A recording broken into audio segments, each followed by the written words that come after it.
Well, good morning and welcome to Frankly Speaking here on WYDC TV. Big Fox, I'm your host, Frank Acom, and we are broadcasting live from the Hesselson studio here on beautiful Marcus Street in Corning. On today's program, a little bit later on, during the Steuben Senior Services Fund interview section of our program, we're going to be talking with Pauline Emery. She's the library director of the Southeast Steuben County Library because they have the vote coming up on May 21st, that library proposition. We'll talk about that and what that means for the library. That is a little bit later on in the show. Let's start with comments from viewers after yesterday's program. First up, as far as who would be the most effective Trump vice president, I'm thinking Devin Nunes, the CEO of Truth Social. Oh, interesting take on that. I remember Devin Nunes when he was in, I forgot to put my waves up. Hold on. We got two waves already.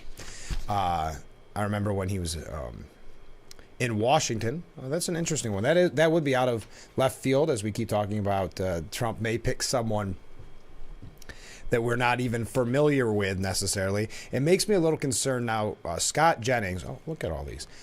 Scott Jennings from CNN. Now, he is a Republican. He worked for George W. Bush, but he's a Republican at CNN. That's not to knock him, but it always concerns me when I see articles like this. No one has played their cards better than Doug Burgum. When they start pushing... And Scott Jennings, I shouldn't pick on him specifically, but when CNN, maybe I'll put it this way. When CNN posts articles like that, it makes me just a little concerned. So I'd love to hear your opinion. We've been talking about it all week and some of last week about who you think Trump will pick as his VP. I know they've all been huddling around the courthouse. Every big name that could be on the short list has been attending the trial. We're going to talk about that a little bit later on. Another comment from a viewer. I heard you talk about the person who tore up her diploma and how much her education costs. I wonder if any of that was paid for us through Biden's bailout of student loans. That's a great question. I don't think this class has had that experience quite yet. I'm not positive because I know Biden has been throwing around free college education through the taxpayers' expense as much as he can. Well, not even as much as he can, because the Supreme Court said he couldn't. But the party that tells us about a threat to democracy, he laughs and mocks the Supreme Court trying to stop him from buying votes through paid college education by taxpayers. So if you're curious about this story that the viewer is mentioning, we had yesterday the article about the Columbia grad paying something around $80,000 a year has been kind of the average that I've been hearing. $80,000 a year for her degree.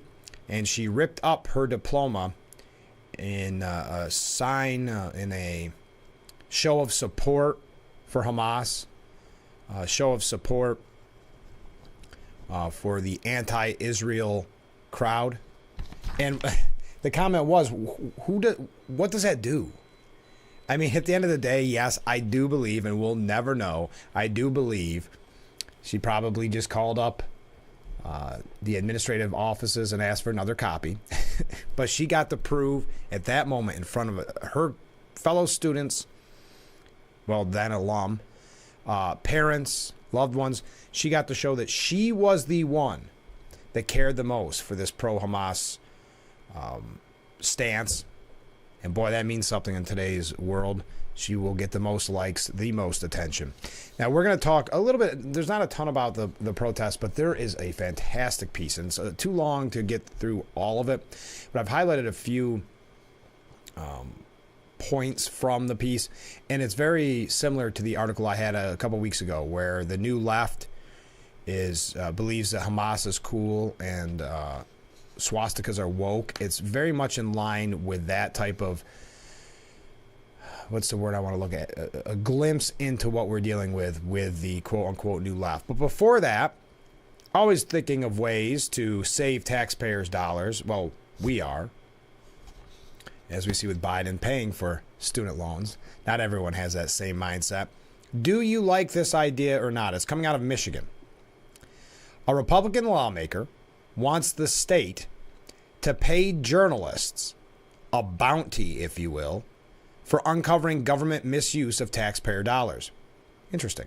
State Representative Joe Aragano is drafting a bill that would give a bonus to any reporter who discovers specific instances of wasteful spending by the government. Now, there's a few things here that could be a little bit, I'm going to say, sorry, I'm messing with my levels here a little bit.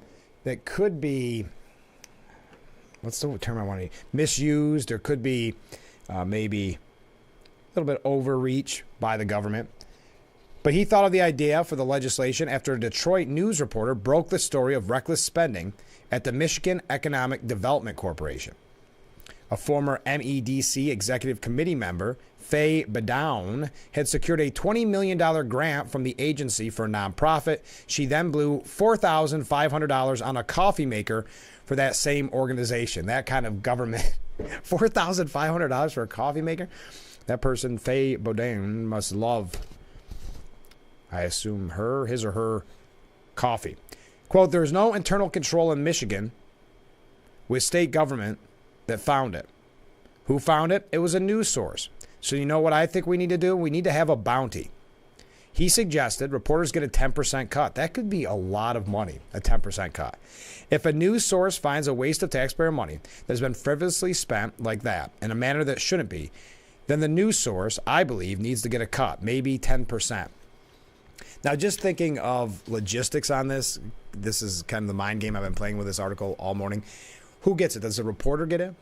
Couldn't the company, the station, the newspaper, whatever the case may be that they work for say, well, no, that's really ours because they were on our time and using our resources?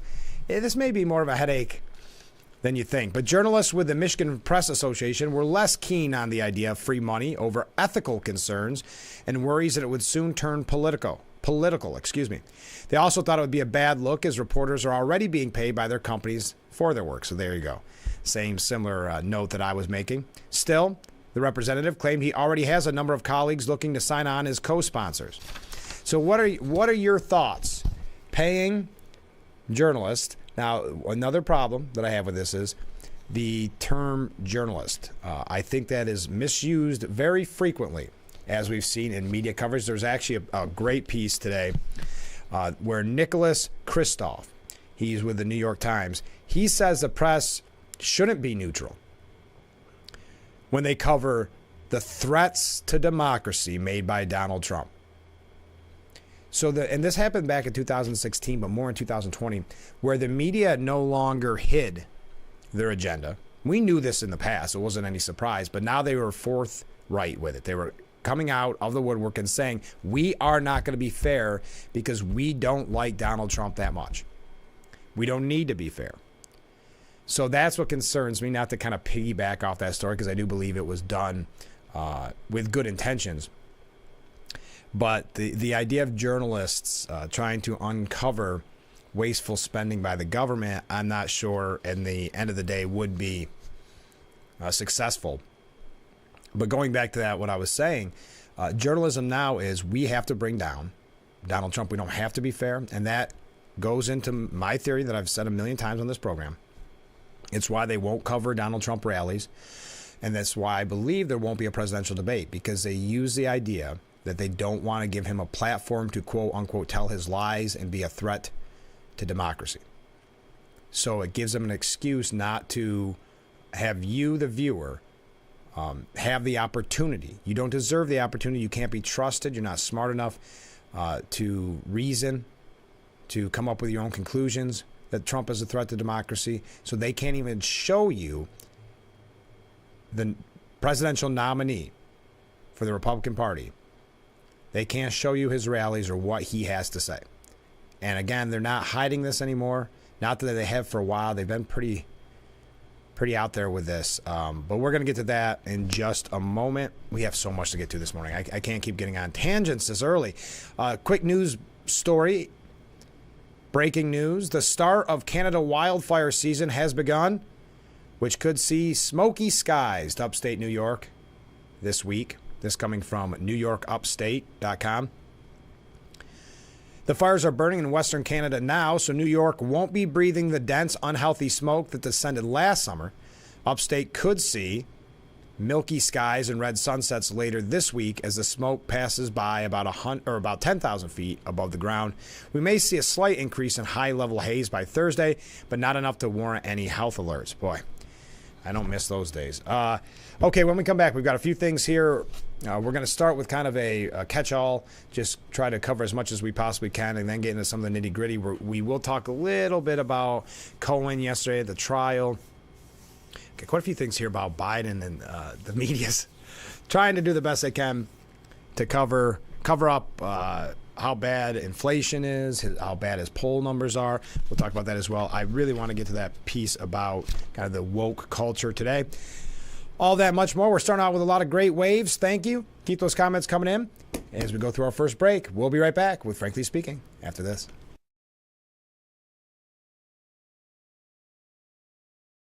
Isn't your wellness important?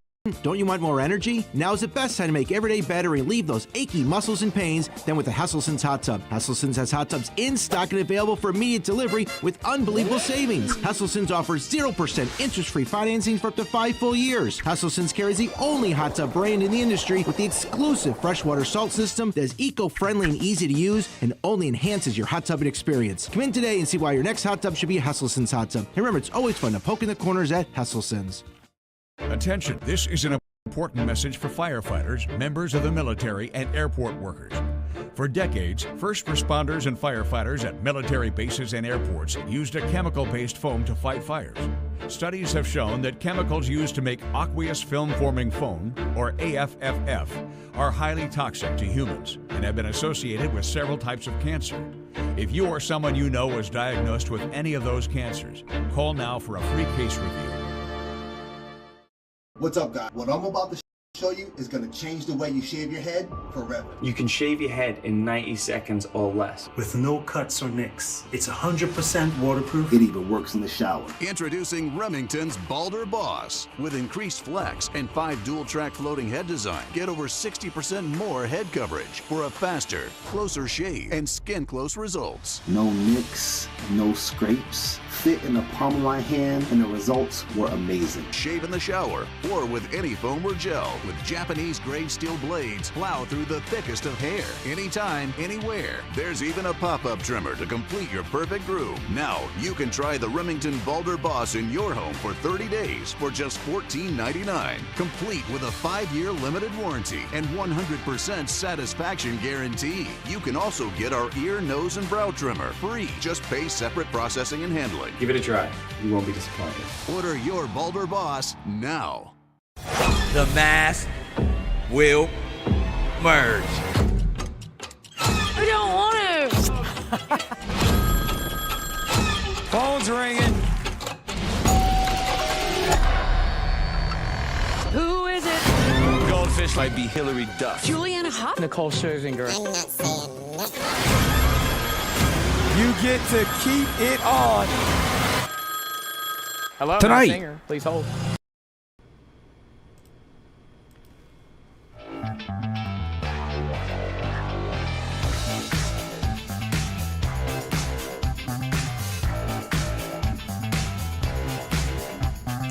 And we are back, broadcasting live from the Hesselson studio here on Market Street in Corning. Thank you, everybody, for joining us. First comment, and I think this is a good point. If the funds are or have been allocated and possibly paid out, where will this bounty come from? Yes, the idea of 10% of what? I mean, 10% of that coffee maker, if they sell it back at a taxpayer loss. I think that's another really good point in this. I think it's a good way for a politician to get attention for themselves and also for government waste So I think there's a positive there for highlighting government waste. But yes, I think in the long run, this is a little bit unwieldy because it always frustrates me when the government tells its citizens, quote, this won't cost you anything. It may not be coming out of my back pocket, but we're still all paying for it somehow. Yes, absolutely. I like when it's, well, we got, maybe it's the county. We got money from the state. Well, where did that money come from? Or we got money from the state will say, we got money from the feds. Well, where did that come from? It's all coming from us in the long run. You're exactly right. So I don't think there's much to that story. And that's more or less why I brought it up to kind of get the mental juices flowing this morning. Hey, as we've talked about public safety being such a major concern in New York State and throughout the country, but definitely New York State. And we talk about bail reform, and we have the conversation on all the things that Albany has done to essentially make it easy on the criminals and tough on law enforcement. Did you see that the migrants that were charged in attacking the NYPD officers in Times Square were offered plea deals, including one that since that attack on police officers had been rearrested? 6 of the migrants. It's interesting, too, that it's no longer, I guess it's just migrants, right? There's no illegal migrants. They don't say that.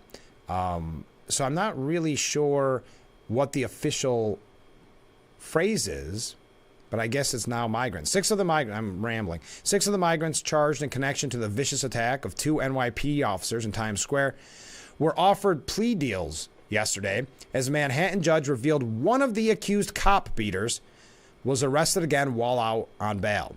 Now, you recall the videos of this.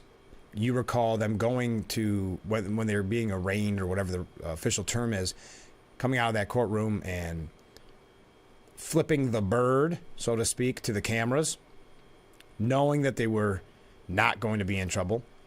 Yoenri Brito, who's 24 years old, who was remanded after his initial arrest, was nabbed last week for petty larceny after an activist Brooklyn priest posted his $15,000 cash bail in February.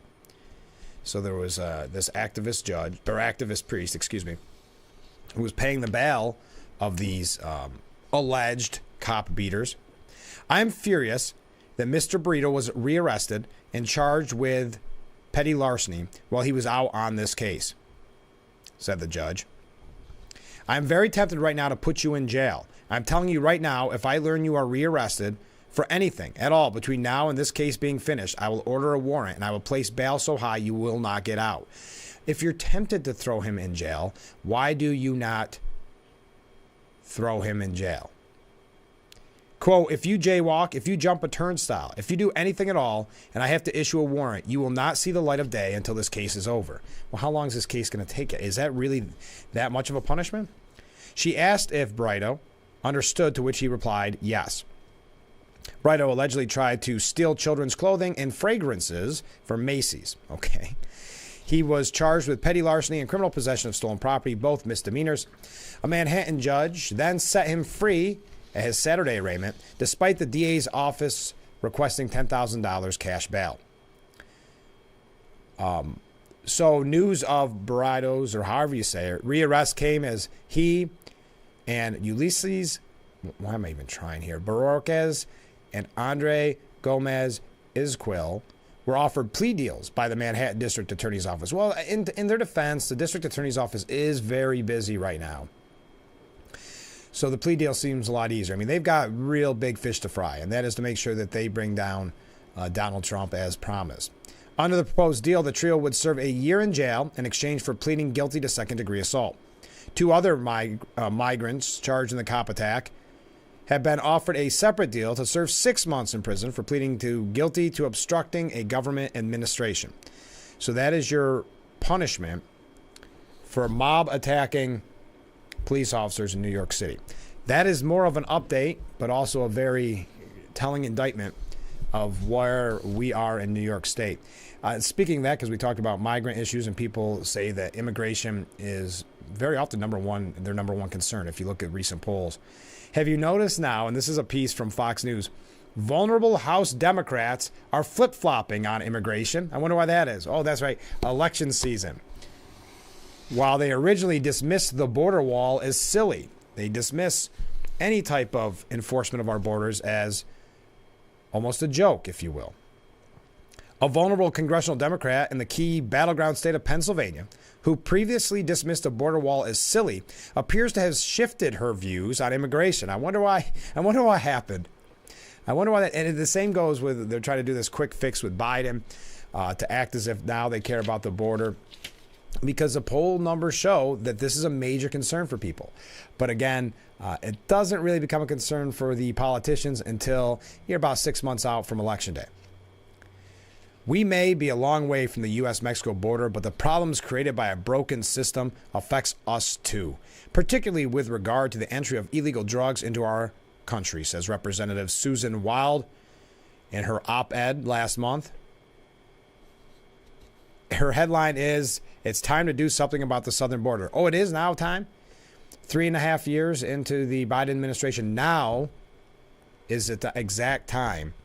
Not as people have been flooding in, not as we've seen the drugs and the crime, the public safety issues, not those 3.5 years, but 6 months out from Election Day. That's when there's no more messing around. That's when it's time to talk tough. 7.3 million illegal immigrants flooded the nation between Biden's first day in office in February of this year, and that's a conservative estimate. The figure is greater than the population of 36 individual states and has affected states across the nation. But again, you're going to see a lot more of this as they try. Somehow the Democrats are trying to, and I think Republicans, it goes to show how bad they can be with messaging sometimes, but trying to paint Republicans as the problem with the border deal. With the border, I should say, because of that border deal that was not effective, that was not fair. But that's what happens, and the media controls the message on this. If you want to compromise for the American people, it means, if I can translate, compromise means Republicans give in to every single demand that Democrats make, and then they'll say, you compromised maybe. If you behave yourself, they may say that you compromised. We've got a few things here about protests. We got another break coming up. Keep those comments coming in.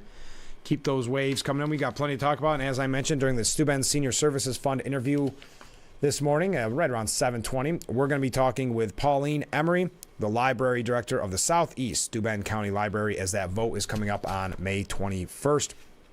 We'll find out all about it. So stay with us. We'll be right back with Frankly Speaking as we broadcast live from the Hesselson studio on this beautiful Wednesday morning at 6:22. We'll be right back.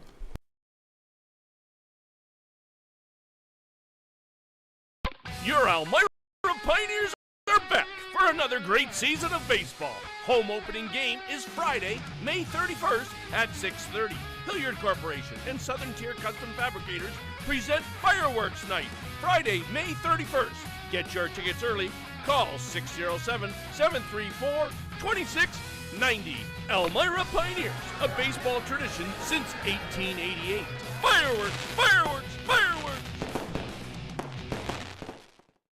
Libraries are important because you can make friends here. It's fun coming to the library. I really enjoy it. I really like it because there's lots of cool, stuff. If you come here, you're probably going to get sucked into a book. There's a children's section for the younger kids. There's also an adult section for adults that don't want to read children's books. The library is for everybody. Strong libraries equal strong communities. Vote on May 21st.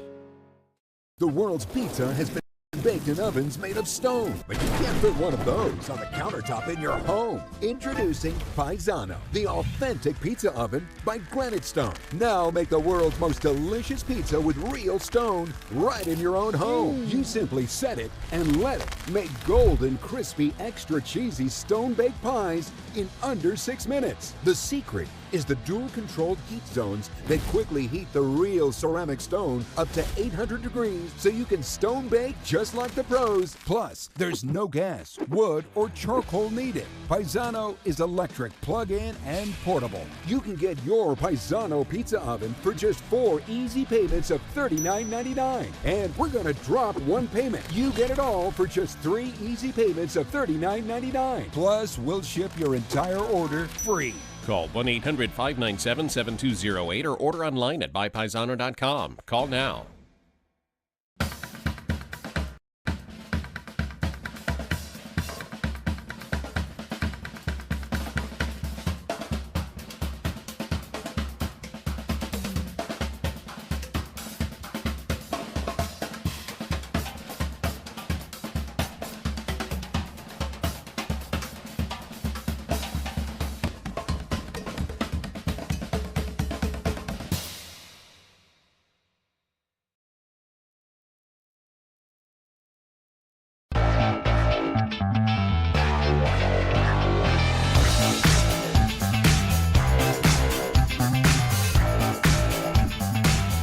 And we are back. Thank you so much for joining us here on Frankly Speaking, broadcasting live from the Hesselson studio. I am your host, Frank Acom. So New York City is going to hold that massive salute to Israel. It's going to be a parade, even though there'll be a lot of, a heavy police presence because of anti-Semitic protests. But it's good to see people standing up. Defiant organizers of the city's annual Salute to Israel parade announced Tuesday that the march will go on this year despite recent violent local anti-Semitic demonstrations. The traditional celebration of the Jewish state is scheduled to take over Fifth Avenue on June the 2nd and is expected to bring thousands of supporters to Manhattan, along with hundreds of cops during a months-long spike in anti-Semitism throughout the 5 boroughs as the Mideast war rages. There is no way they would not have this parade, a Manhattan cop said on Tuesday. The city and the organizers would not give in to the protesters. Wouldn't that have been nice if that was the mindset of campus administrators? There'll be double the police detail, that is the usual cops that line the parade route, and another detail to deal with the protesters. This is a safe event for participants, they are saying.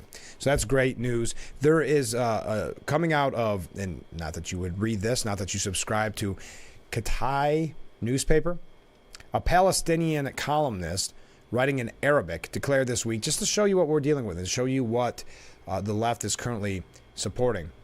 Declared this week, quote, "We do not want a ceasefire. We want ongoing war. Victory is at hand." Now, I'm going to try this here. Palestinian journalist Samir al-Barghadi, writing in the Qatari Daily, as translated by the Middle East Media Research Institute, made the case for war to continue as a means to highlight the Palestinian cause, even suggesting that the West and the free world is united with them. Well, of course, that's the message that college campus protesters have been sending. So that should come as no surprise. You've heard me say numerous times on this program, imagine who was laughing at us. Iran, of course, Hamas laughing at us. I'm not going to go through everything that was said. You get the idea. A little bit of what we're dealing with. And we've said it's not just at college campuses. It's outside of college campuses, hence the reason why they're concerned in New York City for that parade. We talked about the protests in Albany, the bridges shutting down. But we've also talked about where does this begin? And many have suggested it's K through 12, a lot of this indoctrination. This is out of a private school. I'm going to be fair and give you all the information. But out of a private school, 8th graders were given a Hitler-themed assignment to rate the Nazi monster as a, quote, solution seeker or ethical decision maker. An Adolf Hitler-themed question and answer assignment given to students at a private school in Atlanta has sparked outrage among parents over its suspected anti-Semitic nature. 8th grade students at Mount Vernon School in Atlanta were given a series of questions asking them to rate some of Adolf Hitler's, the dictator of Nazi Germany from 33 to 45, whose anti-Semitic ideology fueled the Holocaust, to rate him with characteristics as a leader. One question asked of the students was, according to the Mount Vernon Mindset rubric, how would you rate Adolf Hitler as a solution seeker? A second question asked how students would rate Adolf Hitler as an ethical decision maker. Now, for both questions, the students were given the option of selecting either lacks evidence, approaching expectations, meets expectations, exceeds expectations to describe the ruthless dictator. So here's the question, and then I'm going to give you your options if you were an 8th grader at this school. How would you rate Adolf Hitler as an ethical decision maker? Lacks evidence, approaching expectations, meets expectations, exceeds expectations. So there's no he wasn't, there's just lacks evidence. The bizarre questions ignited outrage among parents, needless to say, this coming from the New York Post. Students at the private school also found issues with the question, with one telling the outlet the assignment was troubling and could be seen as glorifying the warmongering totalitarian leader.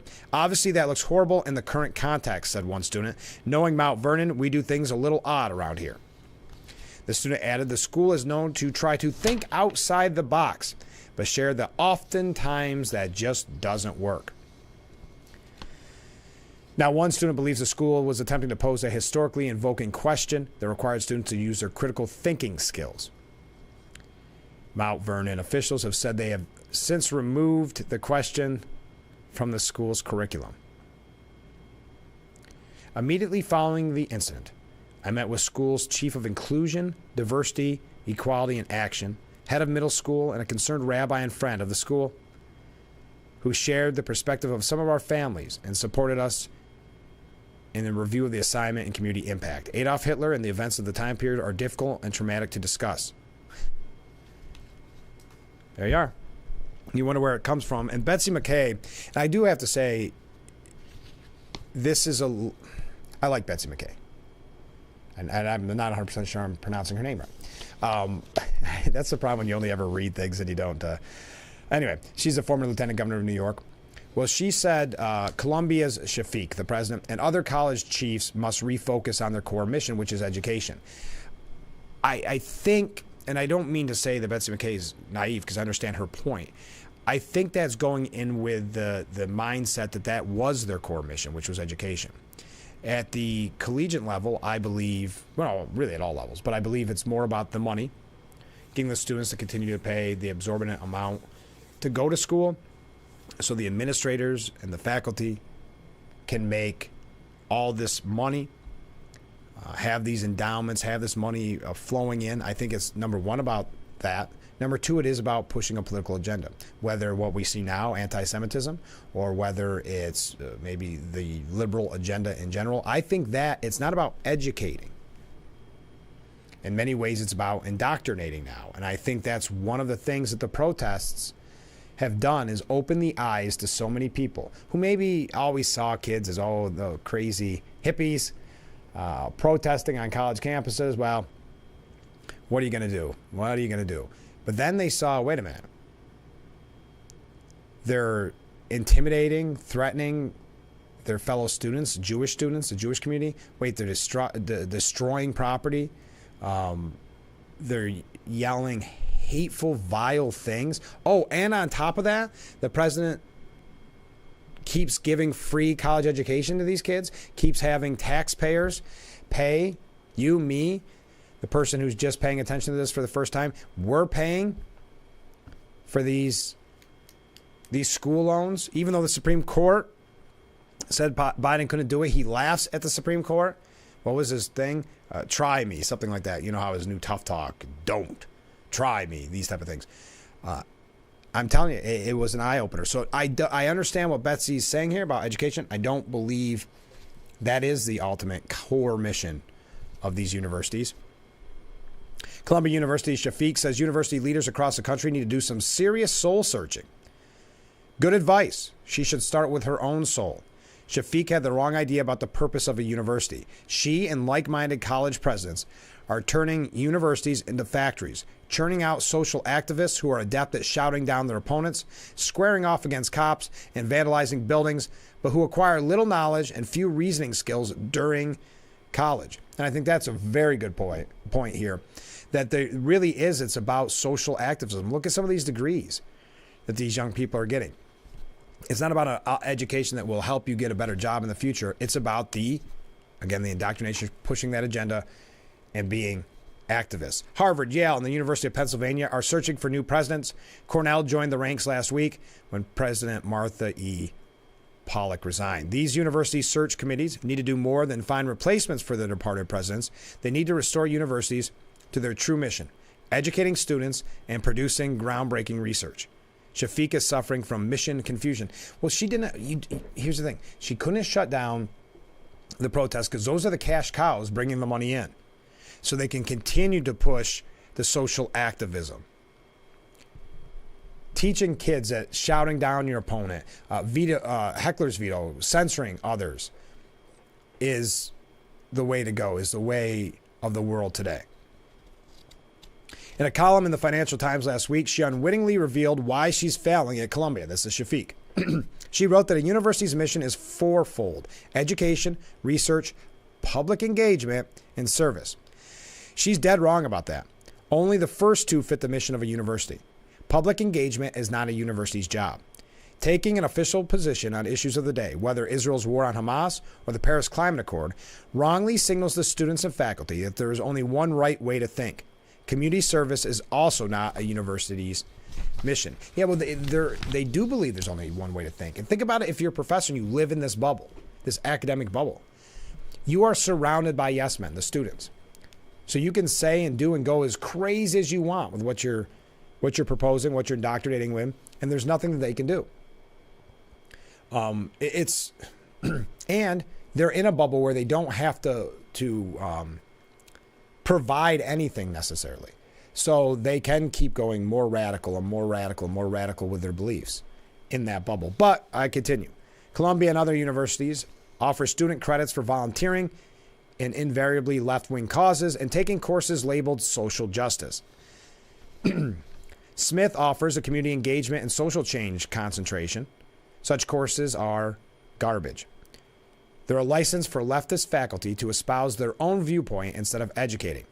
Lack of education is somewhat to blame for the turmoil at Columbia and other colleges over Israel. Many of the campus protesters chanting from the river to the sea don't even know what river or what sea. Most of those shouting accusations of genocide haven't examined the far higher ratio of civilian to military deaths in Europe during World War II or in Iraq or Afghanistan over the past 25 years. Blame their teachers for failing to bring any of these facts to bear. Well, I don't believe they're doing the research either. I don't believe they know. They just go to their bubble, to their fellow professors, read the same books to make themselves, just like the kids, cool. Instead, I'll continue, though, because I don't want to run too late here. Sadly, Shafiq didn't respond to the protesters like an educator. Instead, she caved to the agitators, allowing the anti-Semitic, anti-American forces to win by shutting down Columbia's campus and canceling the main graduation ceremony. Some universities did worse. Brown, Northwestern, and Johns Hopkins caved to protesters' demands to consider divesting from Israel. In contrast, when protesters at the University of Chicago demanded the school increase its involvement in Palestine and reduce its ties to Israel, President Paul Elvisado said no. Capitulating to this demand, he explained, would mean abandoning institutional neutrality. A university, he said, cannot take sides. Its mission is to promote the search for truth, not dictate it. That'd be nice if others had that mindset, like Shafiq. Once a university takes sides, it no longer is a university. Search committees need to take that to heart. They should be looking for candidates who are committed to making universities places of learning and research, not bastions of community activism. And she continues, and just to wrap things up because I'm running late on this break, but American colleges and universities have long been considered tops in the world. But this preeminence won't last if they operate as mere indoctrination factories, turning out social activists instead of knowledgeable, independent thinkers. Donors, parents, and taxpayers, use your clout to put the higher back in higher education. I do believe it, to these presidents, this faculty at many of these universities, it is about the indoctrination factories. It's not about an education. They just want their activists out on the street pushing their agenda. We're going to talk one other thing about this. Then I have to mention yesterday, I know on the show, I'm running late. Yesterday on the show, I mentioned what Nancy Pelosi said and tying it in with other like basket of deplorables, all of these weird statements, and not weird, but bitter clingers, all these ways that the left continues to put you down if you are a working class person, and what that means in the polls. People keep saying that Biden is losing and the Democrats are losing working class people, and then you see comments like this. But Winston Marshall was the one that got Nancy Pelosi to admit how she felt about the common man and woman out there. But there was more to it that I was not aware of, and he writes a piece at the New York Post that we're going to get to it a little bit later on. All that, much more. I know, we're running late. Stay with us. This is Frankly Speaking here on WYDC TV, Big Fox.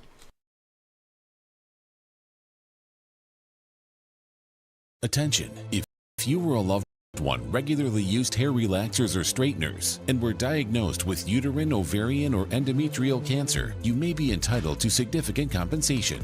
I've used hair relaxers for years. I had no idea they could cause cancer. Chemical hair relaxers and straighteners have been linked to serious conditions, including several types of cancer. If you used hair relaxers and now have uterine, ovarian, or endometrial cancer, call now to see if you qualify. There's no fee unless we win your case.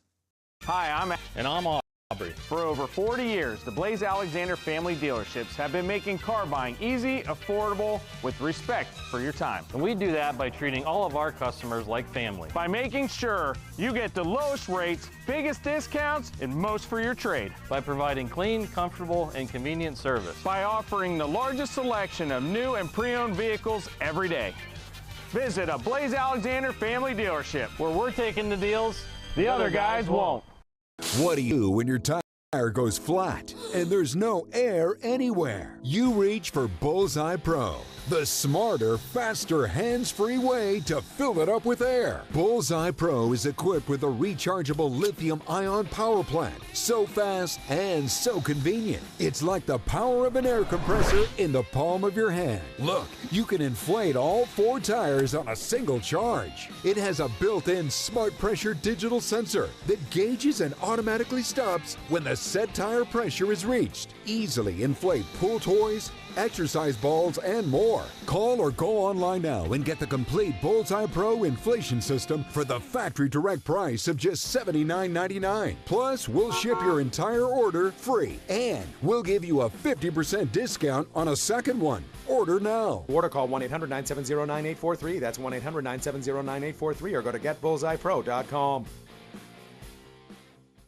Getting aerial video for a commercial used to be extremely expensive, but not anymore. WYDC TV Big Fox now offers the Twin Tiers amazing aerial video for your business. We do it with our state-of-the-art drone and commercially licensed aerial pilot. Beautiful HD aerial video and pictures custom-made for your commercial. Call or email now to advertise on Big Fox TV and let everyone see your business in a whole new way.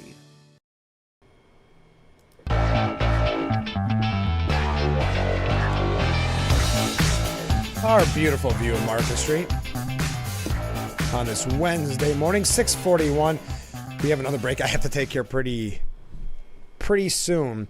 But the piece by Abe Greenwald it's 13 pages long, and it's at commentary.org if you want to find it for yourself. But it's called The Woke Jihad, and I just highlighted a few important pieces from this op-ed. And it goes and it ties in what we've been saying. Why is the party that's always talking about love trumps hate now spewing hate and vitriol? In April, a long-haired flower child on the campus of Princeton University was captured on camera. The picture posted on social media shows him sitting on his guitar case, guitar in hand, ready to play. Spread on the grass before him, completing this otherwise faithful portrait of hippiedom, is not a peace sign or a tie-dyed bedsheet, but the flag of the terrorist organization Hezbollah. But what is interesting about this picture, the pairing of hippie garb and jihadist imagery, is nothing of the sort in real life. This tree-hugging terrorist supporter is the moronic face of a harmonious marriage. This is a really fascinating piece. Again, it's by Abe Greenwald. He says the union of radical leftism and jihadism on display across American campuses is a marriage born of necessity and of love. The necessity is reciprocal. 3+ years after the George Floyd revolution, the left had found itself adrift. With the liberal rank and file no longer interested in police defunding, the public turning against DEI schemes, whistleblowers revealing the horrors of gender-affirming care for trans kids, and the term woke being a source of liberal embarrassment. What was there to constitute the vital work of social justice? A revolutionary cannot live on microaggressions alone. The left needed a new animating theme, and jihadist fury would prove more than bracing enough. And isn't that an interesting point? Saying, just like anything else, it can't die down. It's got to get more aggressive, more radical, and that is exactly what happened here. You cannot live on microaggressions alone. For their part, the jihadists needed the American left for tactical purposes, to propagandize for their cause and fit anti-Semitic terrorists alongside gays, the transgendered, and African Americans into the intersectional left's pantheon of victims. As one coordinator of a Vancouver-based pro-Palestinian organization, Council Columbia University students in March, said, there's nothing wrong with being a member of Hamas, being a leader of Hamas, being a fighter in Hamas. These are the people that are on the front lines defending Palestine. If average Americans are shocked at how ardently the woke took to Islamist thinking, it's because they don't know the left as well as jihadists do. The love between the two camps, however, is not reciprocal. Leftists love the jihadists. They love them for their ferocity and how exotic it is, as much as for their bottomless self-pity. Those are the elements of social justice, meaning self-pity, the oddity of it all. It's why we see protesters trying to shape-shift into war-ravaged Palestinians, asking for humanitarian aid, claiming chemical attacks on students, grasping to bask in the reflective glow of the nobly oppressed. But no properly chauvinistic jihadist could feel anything but disgust for the unchecked females, sexual libertines, heathens, Jewish people he's been forced to instrumentalize in the cause of Islamist domination. So he cannot accept these things. That's the idea. Yet while the love is not reciprocal, it is the other aspects mutual or shared. The leftists and jihadists both love violence and victimhood. They both love destroying the good things of the West, and they both love anti-Semitism. Up until recently, most of the anti-Semitic left was inclined to consume its Jew, costume its Jew hatred in anti-Zionism. Their alliance with plainly jihadist has changed that. This shift can be heard in the common protest chant, "We don't want no two states, we want all of it." And again, this is 13 pages, but it is so, so interesting. Maybe you're not convinced. Perhaps you're inclined to agree with former U.S. Ambassador to Russia, Michael McFaul, who tweeted, "Hamas has nothing in common at all with liberal or progressive values." If you think he has a point, look more closely at those protesting in sympathy with Hamas. You'll find every color in the identity rainbow: Black Lives Matter, LGBTQ groups, intersectional feminist organization, and others saluting October 7th as righteous resistance and condemning the Israeli response as genocide. If you still find it strange that people nominally committed to the defense of minorities, women's, and the transgendered are supporting a racist, male supremacist, anti-gay terrorist regime, you've missed the purpose of social justice: to, quote, finally shake off this noxious ruling order altogether. This necessarily means destroying the Jewish state, laying waste to the United States as we know it, and defying the enemies of both. This, again, it's a heavy piece, but I would highly recommend it as we have to take another break. There was one last part that I highlighted that I wanted to mention. Appropriately, it'll be the universities. Oh, no, let me take a step back. And they could hardly enjoy a more receptive audience. It is on the rotting foundations of Western academia itself that the woke jihad built its home. Dominant academic trends such as intersectionality, critical race theory, anti-racism, and anti-colonialism have turned millions of young minds into a moral funhouse mirror in which racists are reflected back as angels. Colorblindness is racism. One sex is the other. Democracy is tyranny. Tyranny is paradise. Freedom is bondage. Refugees as colonialists. Jews as white oppressors. And terrorists as saints. Appropriately, it'll be the universities that suffer most when the woke jihad winds down. The donor divestment and the drop in student applications that hit schools when the protests began are certain to increase as the full flowering of the encampment's depravity becomes ever clearer. Academic thought has been so thoroughly siloed from common experience for so long, and this goes back to what we were talking about earlier, that it became unaccountable to itself and undetectable to most of the country. Not only was dethroned Harvard president Claudine Gay unaware that the unacceptability of genocidal incitement is not context dependent, most Americans were unaware that she or any other academic didn't know that. The past 7 months have exposed for all the full catalog of grotesque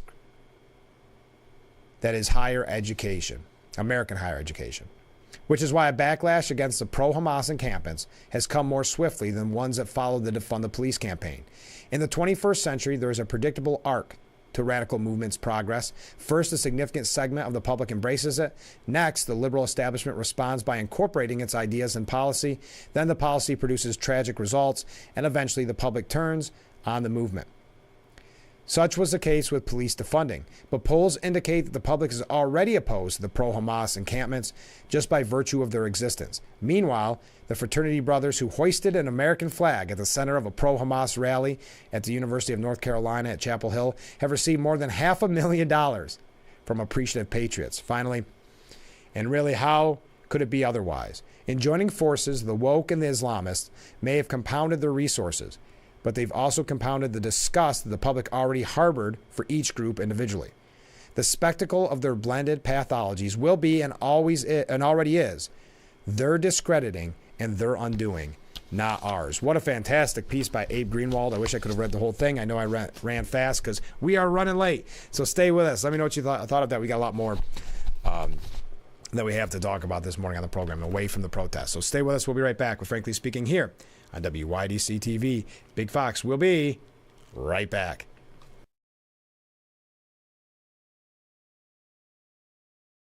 Isn't your wellness important? Don't you want more energy? Now's the best time to make every day better and relieve those achy muscles and pains than with the Hesselsen's Hot Tub. Hesselsen's has hot tubs in stock and available for immediate delivery with unbelievable savings. Hesselsen's offers 0% interest-free financing for up to 5 full years. Hesselsen's carries the only hot tub brand in the industry with the exclusive freshwater salt system that is eco-friendly and easy to use and only enhances your hot tubbing experience. Come in today and see why your next hot tub should be a Hesselsen's hot tub. And remember, it's always fun to poke in the corners at Hesselsen's. Bathroom of your dreams is only a phone call away with BCI Bath and Shower. We can make your ordinary bath and shower extraordinary. This is not a cookie cutter design. This is a complete custom build that will fit your every need. It's never been easier or more affordable than right now to get the bathroom of your dreams. We have the best monthly programs in the industry with payments as low as $99 per month or no payments, no interest for 18 months with approved credit. The hardest part of your new bathroom is gutting and building the tub and shower. If your bathing area is old, there could be damage behind the walls and possible mold and mildew, which can be a serious safety issue. At BCI, we don't cover a problem, we fix it. Call now to get a never clean glass treated door with the no-track system at half off for the first 50 callers. Factory trained, certified installers made in the USA and discounts for seniors and military. Call 800-704-1798. That's 800-704-1798.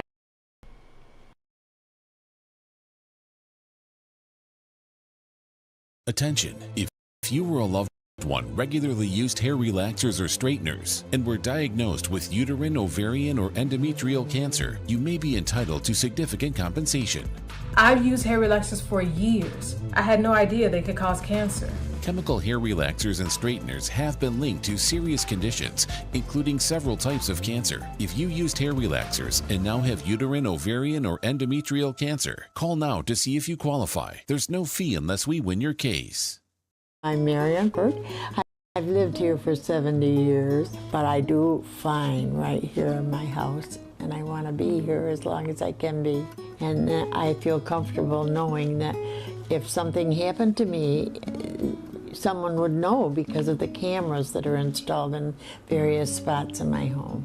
That has been a wonderful gift to me to be able to have that security and that support from Full Circle America, and that's what it's all about.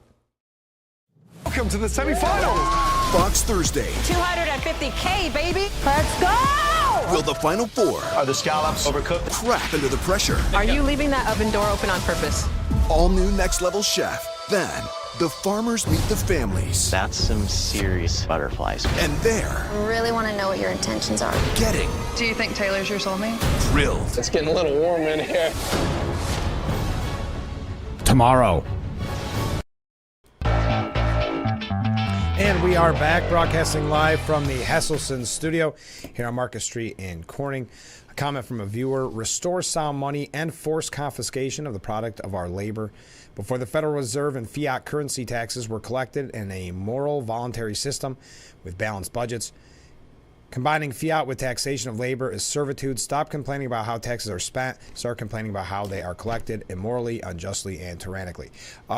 Did you see that U.S. Secretary of State Antony Blinken, what a weird song to pick too, was in Kyiv, Ukraine, and I guess to woo the crowd, he started performing Neil Young's Keep On Rockin' in the Free World, which isn't really a very pro-American song. It was part of a solidarity visit to boost morale in the embattled former Soviet republic. Blinken played rhythm guitar with the 1999 band, I guess that's the name of them, the 1999 band, at a night spot in the Ukrainian capital. I know this is a really, really difficult time. You need to know the United States is with you. I guess he also attempted to sing. This is really weird because this reminds me, do you remember when James Taylor was sent over, where was it? In France after the Charlie Hebdo attack to perform You've Got a Friend.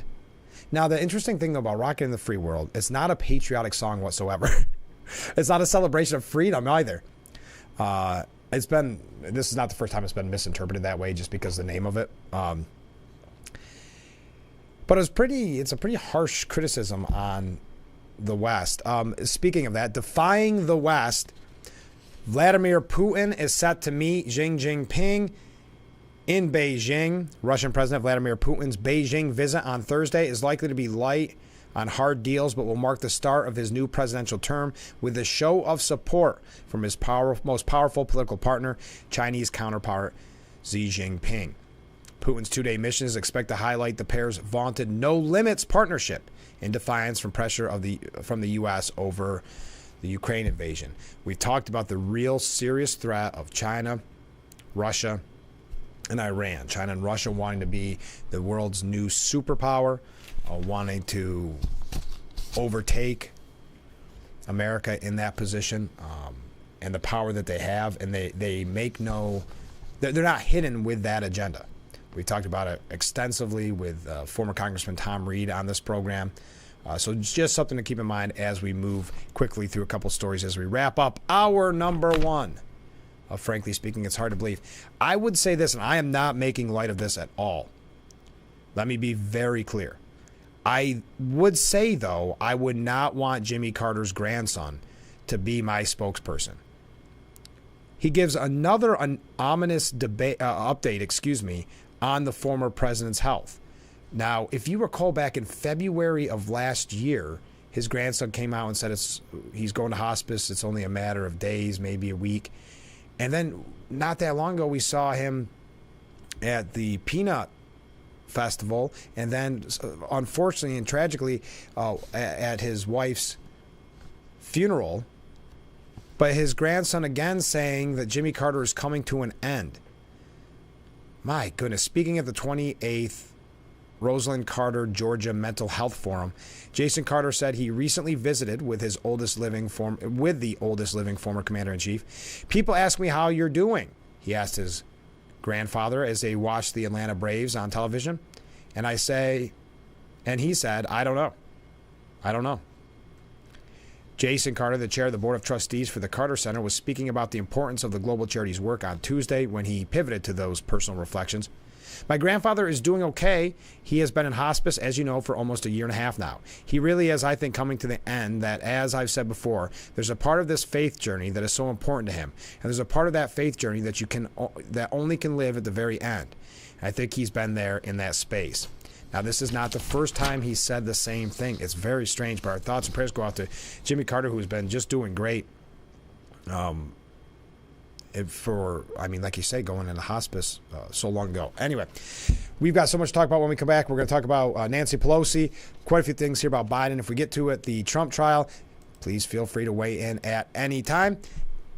You see the number on the bottom of your screen. Yes, we are covering a lot of issues today on the program. It's the kind of day it is, and I'm glad that you're a part of it on this Wednesday at 6:58. We will be right back with Frankly Speaking after this quick commercial break. And then hour number 2 in mere moments.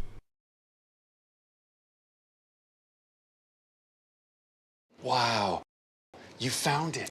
I did. The History of Water Part 6? I've been dying to read this. I know, honey. I always wanted that book.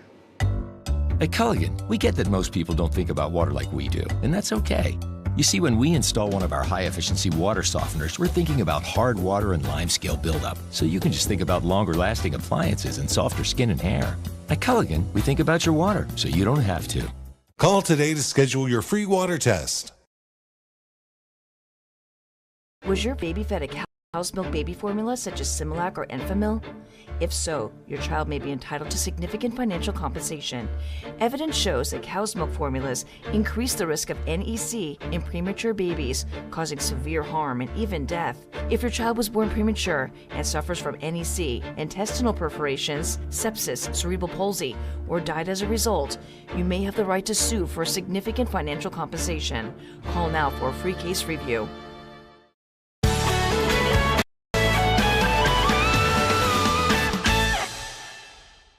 It's a new season of Sherry. Having a good time has always been my number one goal. I tend to get crazy. At my age, I should not be jumping up and down like that. And if you don't know what I mean, Ask your mama. The young ones, y'all like, we don't know what you talking about. But I promise you, in 30 years, you will. It's the best time in daytime.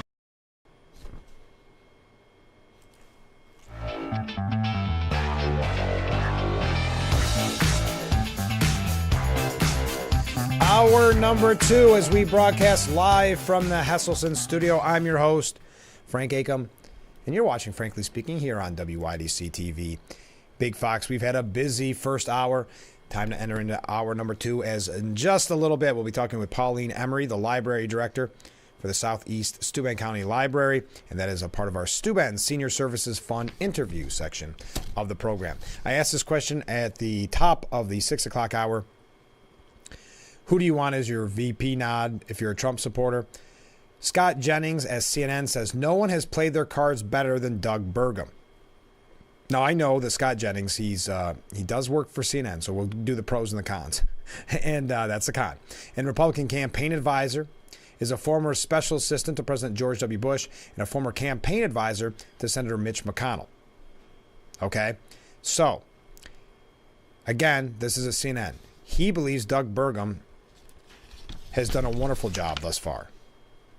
But in Burgum, Trump may see a version of himself, a successful businessman who tackled politics late in life to try to smash a broken system run by inept politicians who couldn't innovate their way out of a wet paper sack. So does that concern you? Do you agree? Where do you stand? Okay, yesterday we brought to you a story about the Oxford Union debate that has since went viral, and it was involving Nancy Pelosi and what she said about populist voters, meaning in this case Trump supporters, and the way that she talked down about them.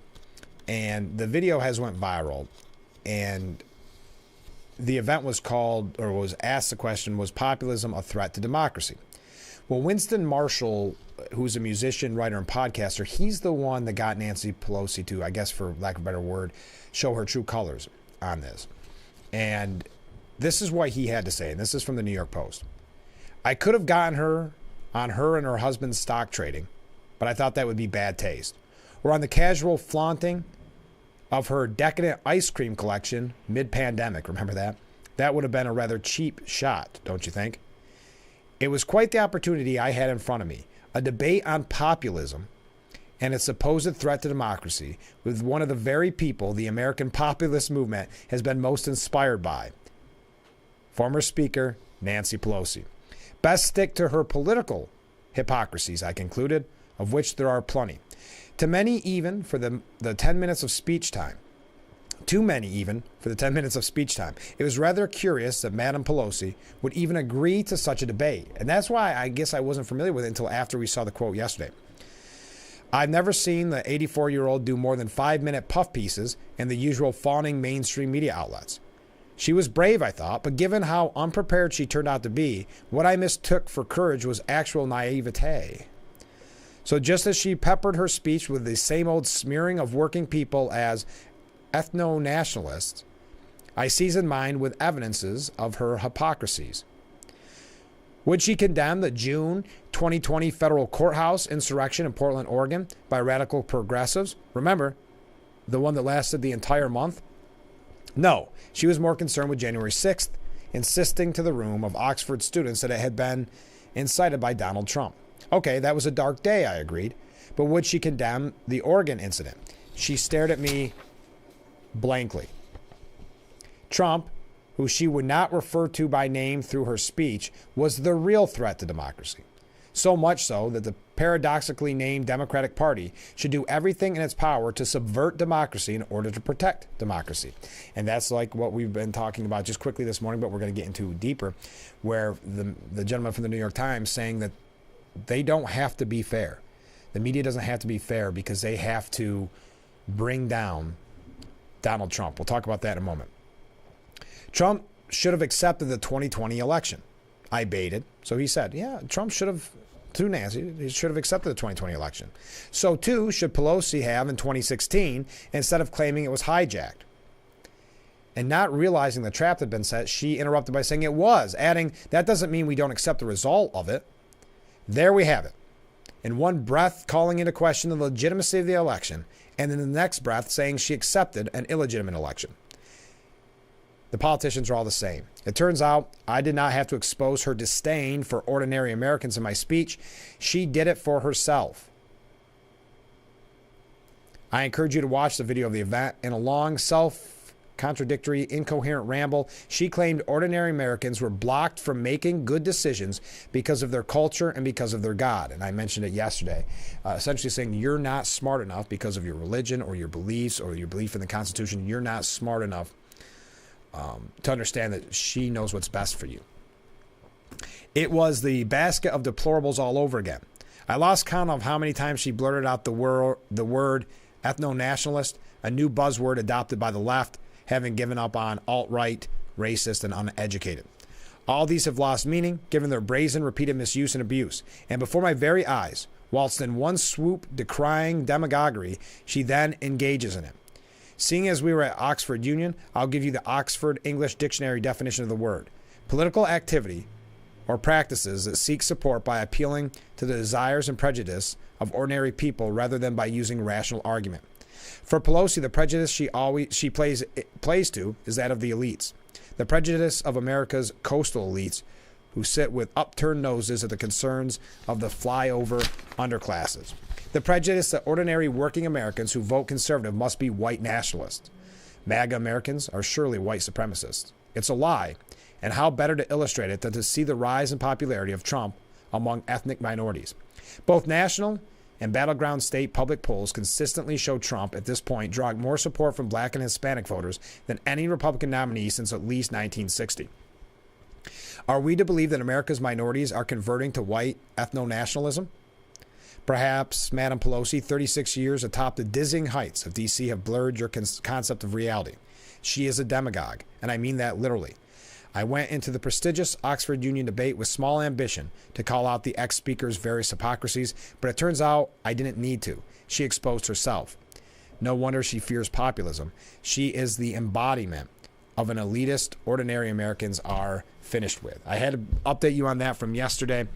Sorry to start the second hour with kind of reading that, but I thought it was important to piggyback off of that conversation we had yesterday with essentially the disdain for the working class that we heard. And now that ties in, though, with what I had mentioned coming from the New York Times, this idea that nothing's off limits as long as it is to get Trump.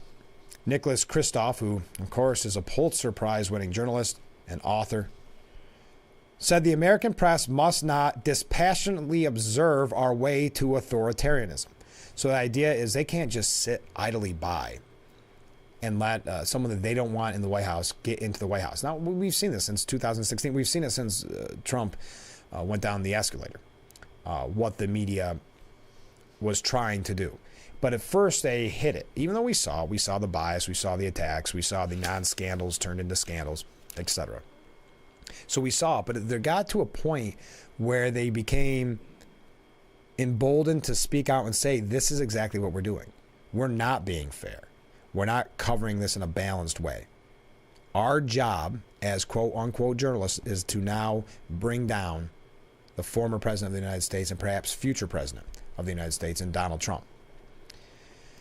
The American press, he writes in clear-eyed terms, quote, shouldn't be neutral about upholding democracy and must not dispassionately observe our way to authoritarianism. Now, isn't it interesting? They get to decide, meaning the press in this case, but those who can maybe label to the left, that they get to decide what upholding democracy is. So attempting to keep the nominee off the ballot, as they did with Donald Trump, weaponizing the judicial system to go after Donald Trump, ignoring the Supreme Court decisions, as we saw with Biden and the student loans. The list can go on and on. Those are okay threats to democracy. The times when they were calling to stack the Supreme Court, these type of things, destroying institutions, right? Those are okay. Even no matter what the precedent that is being set with this lawfare, as it's being called, all that is okay. And yeah, perhaps a threat to democracy, but it's they're the ones threatening democracy. It's okay. It's the other, what they deem a quote quote-unquote threat to democracy. So I'm not going to get into this whole interview with him because you get the idea, and it's not anything new. The New York Times has done this in the past. Many other outlets have done this in the past. But just so you understand what the next 6 months will look like, that the press shouldn't be neutral with coverage of Trump's threats to democracy. And that's how Oliver Darcy puts the headline, by the way, about this interview on CNN. Think of just the headline, the bias there alone. Nicholas Kristof says press shouldn't be neutral with coverage of Trump's threat to democracy. So it is not alleged threat to democracy. It is not, this is what Nicholas Kristof believes.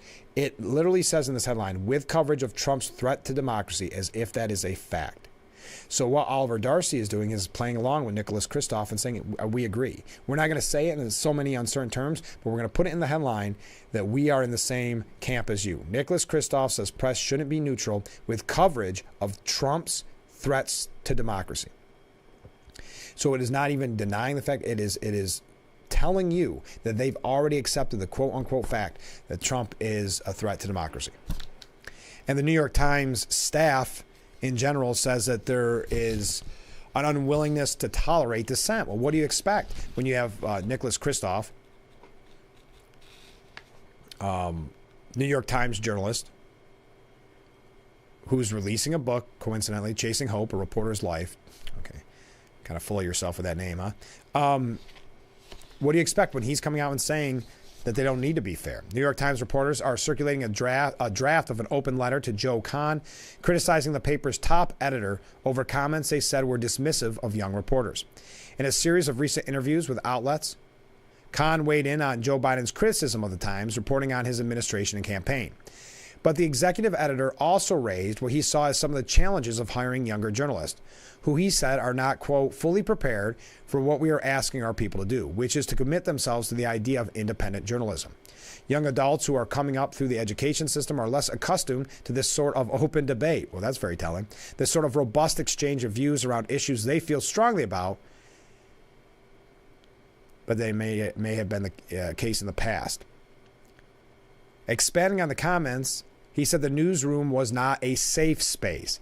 So how do the young people at the staff respond to this? By whining that it's not a safe space. In a draft note, staff said Kahn's comments were broad generalizations that reflect a poor understanding of the people who make up your newsroom.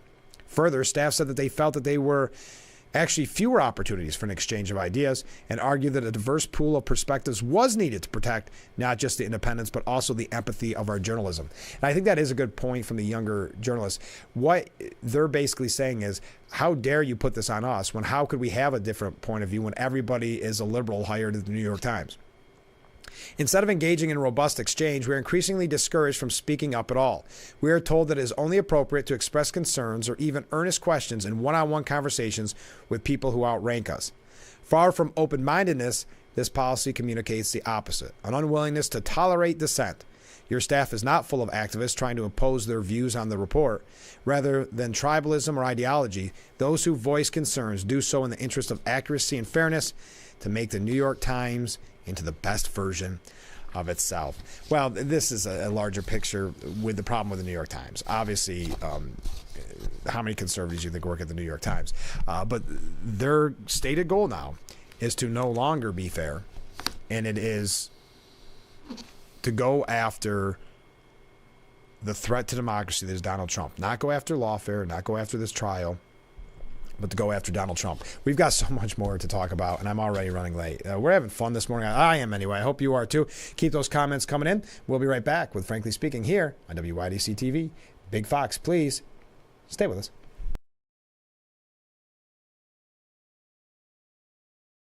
Wow. You found it. I did. The History of Water Part 6? I've been dying to read this. I know, honey. I always wanted that book. At Culligan, we get that most people don't think about water like we do, and that's okay. You see, when we install one of our high-efficiency water softeners, we're thinking about hard water and limescale buildup, so you can just think about longer-lasting appliances and softer skin and hair. At Culligan, we think about your water, so you don't have to. Call today to schedule your free water test. Was your baby fed a cow's milk baby formula such as Similac or Enfamil? If so, your child may be entitled to significant financial compensation.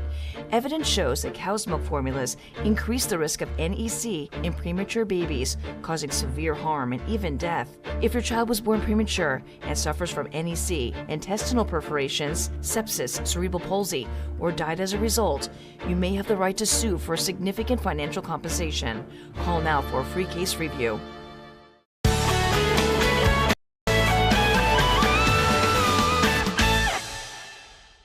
It's a new season of Sherry. Having a good time has always been my #1 goal. I tend to get crazy. At my age, I should not be jumping up and down like that.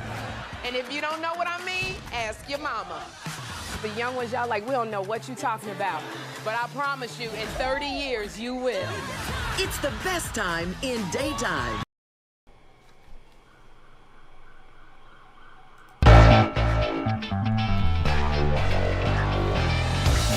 Sounds like we might have some fire trucks in the background. Welcome back to Frankly Speaking here on Big Fox. I'm your host, Frank Aiken, broadcasting live from the Hesselson's studio.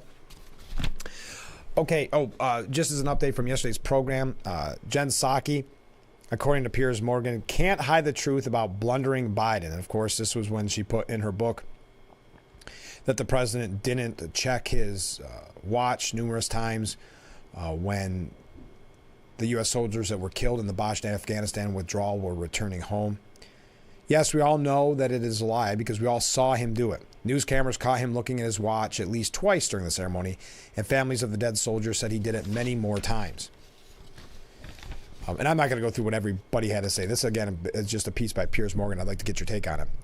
After she was exposed for the lies by news website Axios, Psaki issued a statement saying detail in a few lines of the book about the exact number of times he looked at his watch will be removed in future reprints and the ebook. But there's no apology for the shameful attempt to rewrite history. And that's what she was hoping, that she would be the ultimate document. And then he goes through some other things that she's had to lie about in the past. But remember, she still has a job at MSNBC. Ronna McDaniel not allowed to work at NBC. Because she worked for Donald Trump. I can get an in-person wave there, sorry. But the polls that showed him losing, and the polls now show him losing by even more, meaning Biden. And I'm sure that main reason for that is that the American people are sick of being told the sky is blue when they look out their window and see it's gray, like we've talked about with inflation in the past. And we've got some more examples of that. Biden's still saying that inflation when he first got into office was at 9%. He said that in an interview with, I think, Yahoo Finance yesterday, when, again, we know it's at 1.4%. But the reality about Biden's presidency is that it lacks both truth and transparency. In a CNN interview he conducted last week, the president told 15 lies in 17 minutes about everything from the economy and immigration to inflation and Gaza. Yeah, out came his defenders to clean up his mess again, desperately spinning the words that come out of his mouth to mean the opposite of what he says and heard him say. And what makes all this so much more ludicrous is that at the same time they're doing all of this, the forked-tongued Biden protectors are shrieking 24/7 that American democracy must be saved from the big bad orange liar Trump and his basket of deplorable supporters. Or as Nancy Pelosi said, you're just not smart enough to understand how good the Democrat Party is for you because you maybe believe in God or you have different social beliefs. When former RNC chairwoman Ronna McDaniel was recently stopped from joining NBC by an internal staff revolt, Psaki was very clear what the problem was. Look, this is not a Republican versus Democrat thing. This is about truth versus lies. The self-righteous claptrap has never sounded hollower. Frankly, when it comes to truth and transparency, I don't think I'll take lectures from Pinocchio Psaki.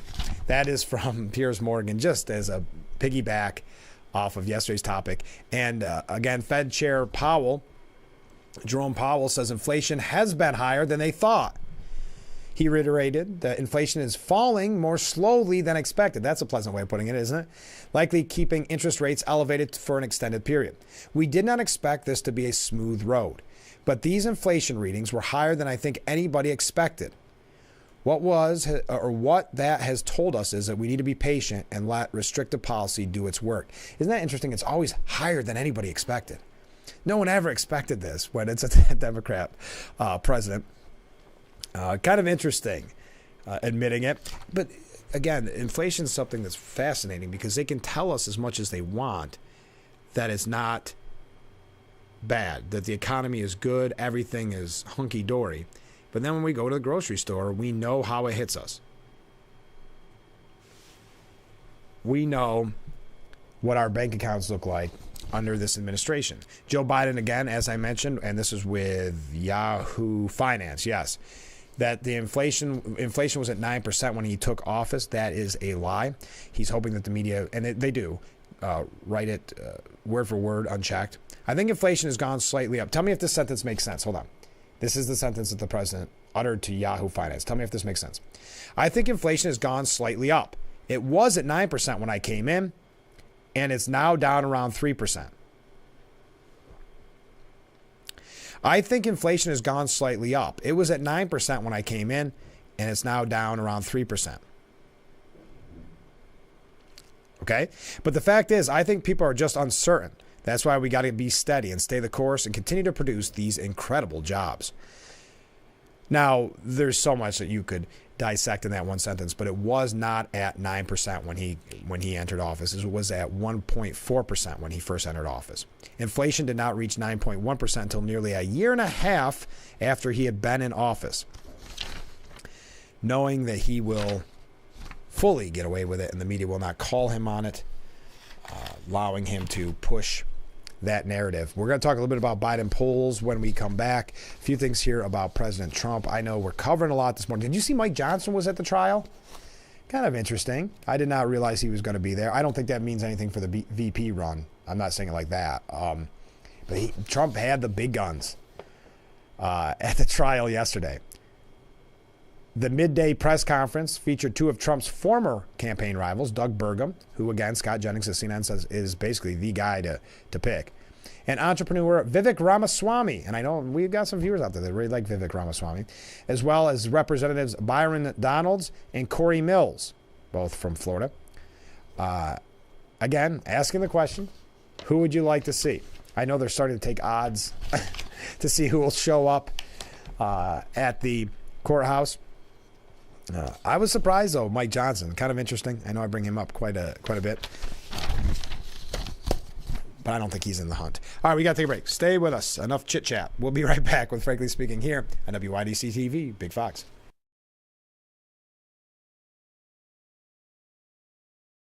Isn't your wellness important?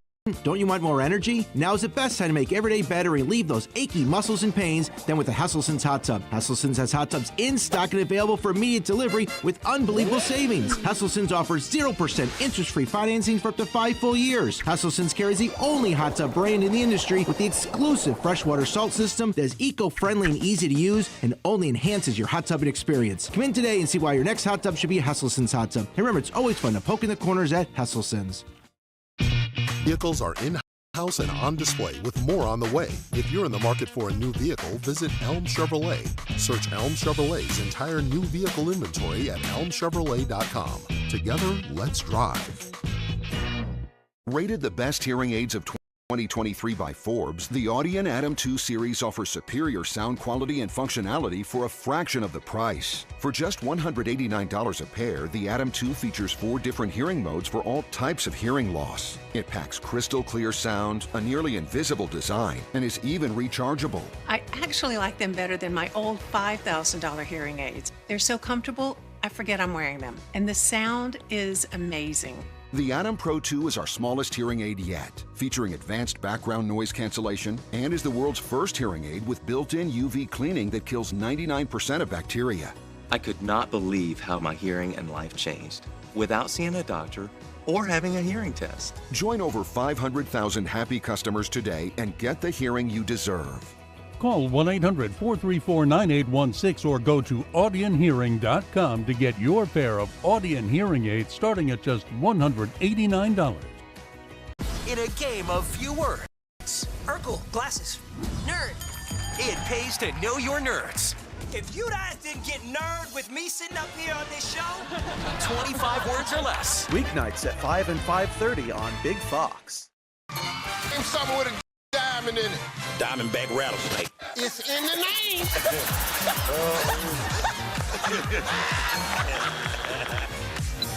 Name a low-calorie food you might make your edible underwear out of. Salmon. Watch it weeknights. Share it the next day. Wild caught Norwegian teriyaki. Share in the fun. Weeknights on Family Feud. 7 and 7:30 on.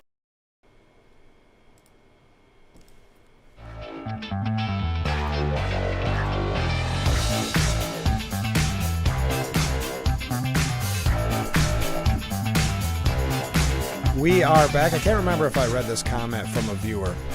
Call it what it is, a premeditated coup d'etat launched by the Democrats. Keep those comments coming in.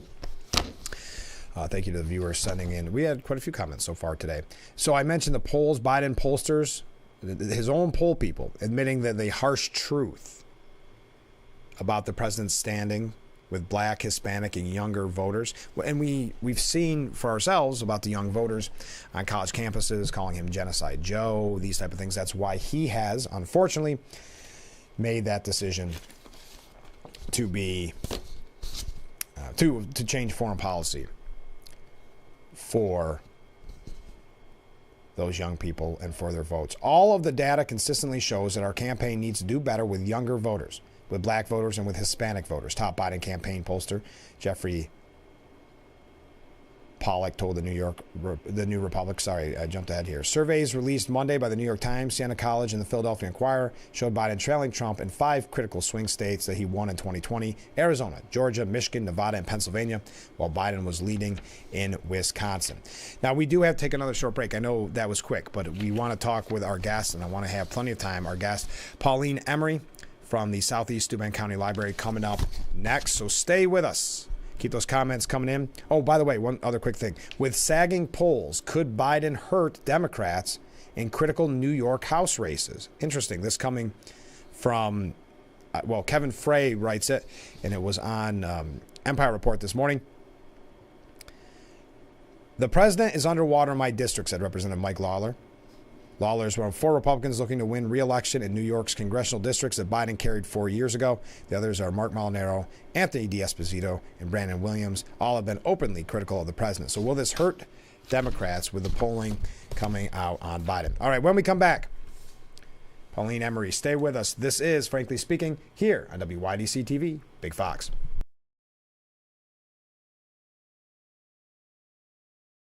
You just have to get in the seat of a John Deere 1 Series tractor. Not because of how easy it is to use, or because of our expert dealers. Not even because it has implements for every job. You just have to get in the seat, because breaking ground on your dream home feels pretty great. It's an inventory clearance event at Lindsay Equipment. Get 0% financing for 84 months and $1,000 off select John Deere compact tractors. Race car drivers change lanes very fast, but with no outside mirrors. How come they don't crash? Introducing Angel View, the new wide-angle mirror that reduces blind spots. Angel View simply snaps over your car's rear view mirror, giving you a 160-degree view behind you. Just look at the difference. Look, ordinary rear view mirrors are small and flat, but Angel View has a huge mirror with curved glass. This convex shape allows you to see both blind spots with one glance. And with our Pro Edition special coating, it's anti-glare at night. Get your Angel View now for just $19.99. But wait, Angel View may be discontinued. Due to rising costs, Angel View is stopping manufacturing effective immediately. Once the current inventory is gone, it's gone forever. Order now.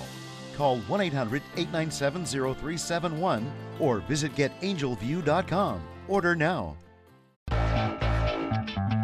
Welcome to Frankly Speaking, talking to the people that affect your life, that affect all of our day-to-day lives. This is something you're not going to get anywhere else. We've got a lot to offer. There'll be a lot of news, local, regional, national, really the things that affect you. And I think you'll be glad that you tuned in. So think of it as radio on TV. Frankly Speaking, live, 2 hours long, starting at 6 a.m. on WYDC TV Big Fox. This is history making. The Bix website is It's here, now. WYDCTV.com. Local and national news that keeps you informed and involved. WYDCTV.com. Today's weather, up to date and in your town. WYDCTV.com. Sports news, local events, and health stories that affect you. WYDCTV.com. The Big Fox website. Your news, here, now. WYDCTV.com.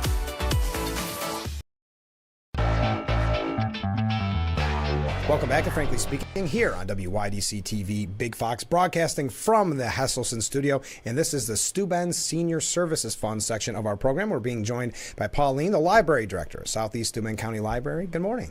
Hi, thank you for having me. Well, this is a big time of year for you. May 21st is the big day. What do people need to know about the upcoming library proposition? Yes, I think one of the most important things to know is that, say you have a home that's $100,000. It's assessed at $100,000. You're currently paying around $35. This would increase. It's 53 cents per thousand, so it would increase to $52 approximately. Okay. So, just want to put that out there that you know, if your home's more, twice as much, would be twice as much. Right. But I think it's important for people to just know what that is. So it's $52 a year for library service. Mm-hmm. That's like $1 a week. Right. Now, what is the need, people will be asking this, the need for this increase? So currently we have a gap that we fill, the library fills. So public funds cover 58% of our budget, which is great. Mm-hmm. But that leaves, 42% that we have to make up. That's not sustainable. Mm-hmm. When we, 9 years ago, went out for our first vote, we haven't done a tax cap override since. So it's just cents per year that it's increased, not even cost of living. And we also didn't own our building.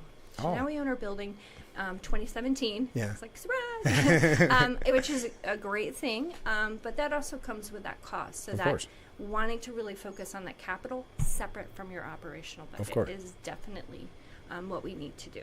And I think one thing that people, I'm not going to say are confused over, but your vote on May 21st is separate, but at the same time a part of the school budget in the sense that people are going to vote at the same time, but otherwise you're completely separate. We are. It's just a mechanism in New York State. There's certain mechanisms that you can have tax funding, and ours is on their ballot. All they do is collect and disperse the funds. Okay. Well, and I think it's important for people to know that, because I think they lump them together for some reason. I think that's just the optics of it, I suppose. Yeah. But this is actually a cost-saving measure, because if you had a separate vote, those aren't cheap. No. Yeah, overall, for us to combine, it saves taxpayers overall. Right. Because they're at the various locations, but they're not. If we were to have it separate, it would cost more. Now, when people look at the ballot on May 21st, what are they going to see? They're going to see, and this is what's confusing too, the whole legal They don't language. make it easy, do they? No, they're going to see that we're asking for 1.4, and that is what we're asking for. The prior year, where we were asking in the prior years, it's been 911,000. So that prior number is not on there, so they just see the 1.4. Right. But that's why I keep focusing on, what does that mean? What is the cost to be? So. Do you think that's going to be a detriment, because people, well, they're not going to know what you had in the past, but they're going to see the 1.4. They may not fully realize why you had to increase it. Yes. So, and a thing that we really want to make sure people know is the library is not increasing their budget. Right. Our operational budget is 1.5. We're asking for 1.4. Typically in New York State, libraries are funded by public funds around 90 to 95% of their operational budget. Okay. We compared ourselves with close to 30 libraries that are our size in New York State. We had the lowest, support funding-wise. And, we've known we needed to ask for more. The timing isn't fantastic, of course. It never is, though. You got to ask for more. It never is. Yeah. And also, though, I just feel like you do have to ask yourself, our library's worth it? And I have to tell you, they are. I just, on a daily basis, the things and people we see, we have a healthy daily visit of between 500 to 600 people a day. Oh, wow. I mean, that's impressive. Significant. And it's people using the service for so many reasons. And I think libraries and communities do make communities better. There should be freedom of access. You know, that First Amendment aspect is so important. Right. And libraries provide that. You know, one thing I think is interesting and is worth noting, people maybe didn't realize how essential a library was until COVID hit. Yeah. And then I remember going for a walk. We all had our own crazy things that we did when we were in lockdown. I remember walking over in that direction and just how many people were in the parking lot needing to use Wi-Fi because we're in such a rural area that they had no place to go. And some of that even meant for children in their education. Yes. We had a few families, but one in particular that I got a chance to talk to, and I asked her if I could share her story. She worked night shift. She would go pick up her kids. They'd park, and she would sleep in the front while the kids were doing school in the backseat. Wow. Yeah, there was so much of that, and that's also during that time period we expanded our Wi-Fi. So our Wi-Fi actually almost goes to the river. So really? Yeah. You have to check it out. Wow, that's powerful Wi-Fi. We put some. It was interesting seeing the parking lot back then because that was again when you're trying to avoid everything and everyone. Absolutely. So to see it look like a rock concert almost over at the library. Everybody, of course, staying safe. Well, and I know staff would meet people in the park or in the parking lot and help them. There were people trying to apply for unemployment. Of course. People were losing their jobs. And it would be simple things like they couldn't get their email password to work, and they didn't know how to do that. We assume everybody knows how to do all these things, and everything had to be online. So staff was actually going out. They'd be masked up, like yelling, "Okay, you need to." Through the window. I remember. We did whatever we had to do. How has things changed since COVID? It's interesting because we still do hybrid kind of programs at times. I'm seeing such an increase in people wanting more programming, and our digital access is increasing significantly. People got more turned on to doing downloadable books and downloadable audios. And we have databases like we have LinkedIn Learning where you want to learn how to play a ukulele, you can. Sure. Or if you want like Excel, advanced Excel, you can do that for free. So employers should really know about that. That's something I'd love for more organizations and employers in our region to use that. If you have a library card from our library, you can access that. There's no need to have to pay sometimes thousands of dollars to have your employees go for high skills training. You can do that at your own pace with LinkedIn Learning from the library. And for someone that doesn't have maybe a library card, I think I have one, but what's the statute of limitation on book fines?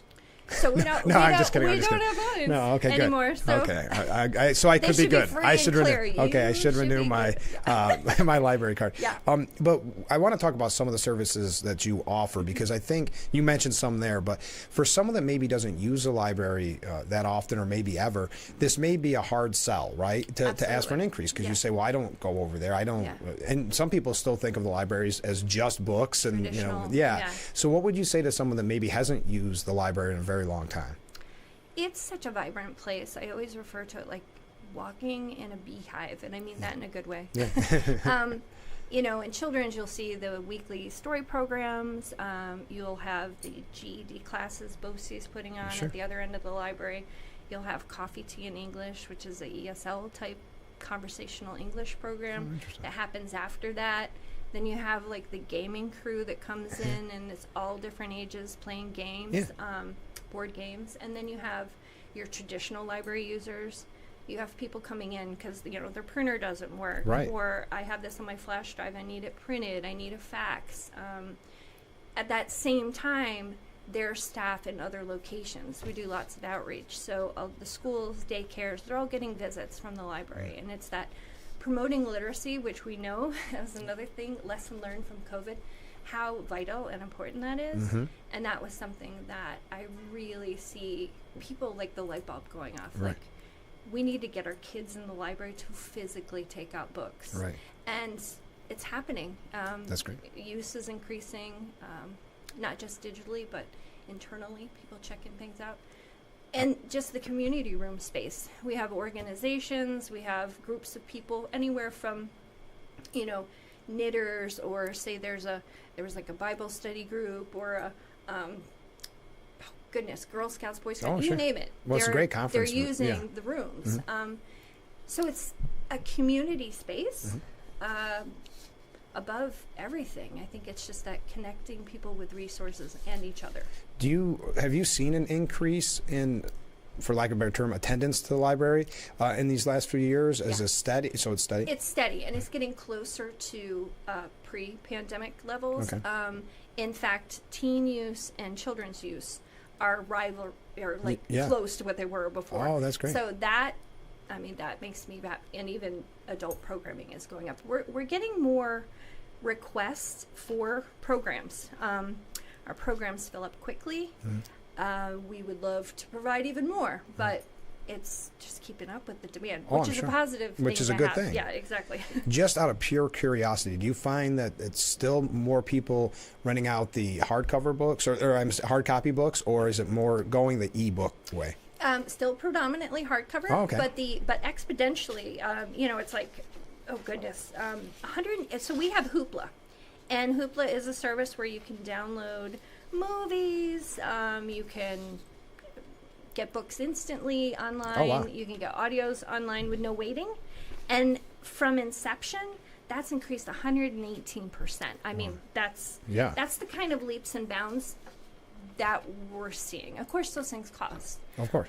But that's what people want, and we want to provide that. People pay for streaming services. They pay for their smartphones, and it's more than $52. Oh, yeah. You know that's what I very mean? true. So I'm just like, if you don't use it, use it. Yeah. It's a tax that you can actually turn around and use, and the money stays local. What happens if this proposition fails?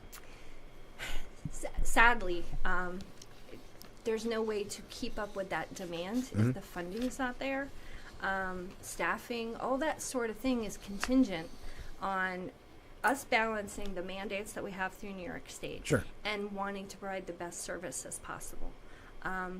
It's just, it wouldn't be good. Yeah.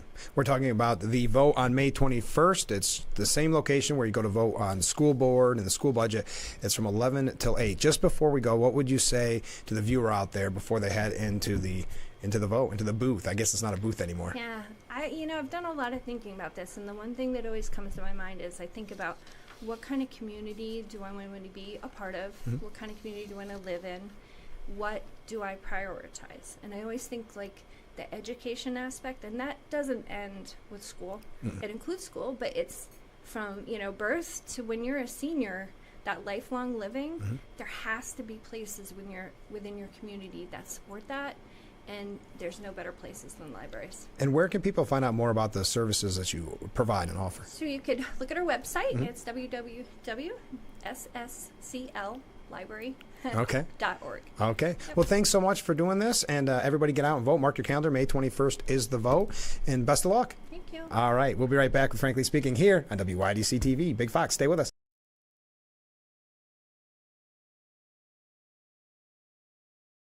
Our water's better tasting, it's better for the planet.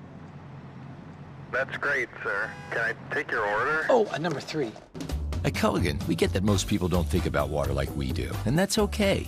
You see, when we install our drinking water and softening systems, we're thinking about filtering contaminants and the minerals that make water hard. So you can just think about softer, cleaner, better tasting water. At Culligan, we think about your water, so you don't have to. Call today to schedule your free water test. We are proud to serve our country, to serve our local communities, to wear the uniform, to be a soldier, to serve abroad when and where duty calls. We are ready to stand with our brothers and sisters to defend, to serve, to fight. We're always ready, we're always there. We are the New York Army National Guard. Mass will merge. I don't want to. Phone's ringing. Who is it? Goldfish might be Hillary Duff. Juliana Hough? Nicole Scherzinger. I'm not saying nothing. You get to keep it on. Hello, Tonight. Singer. Please hold.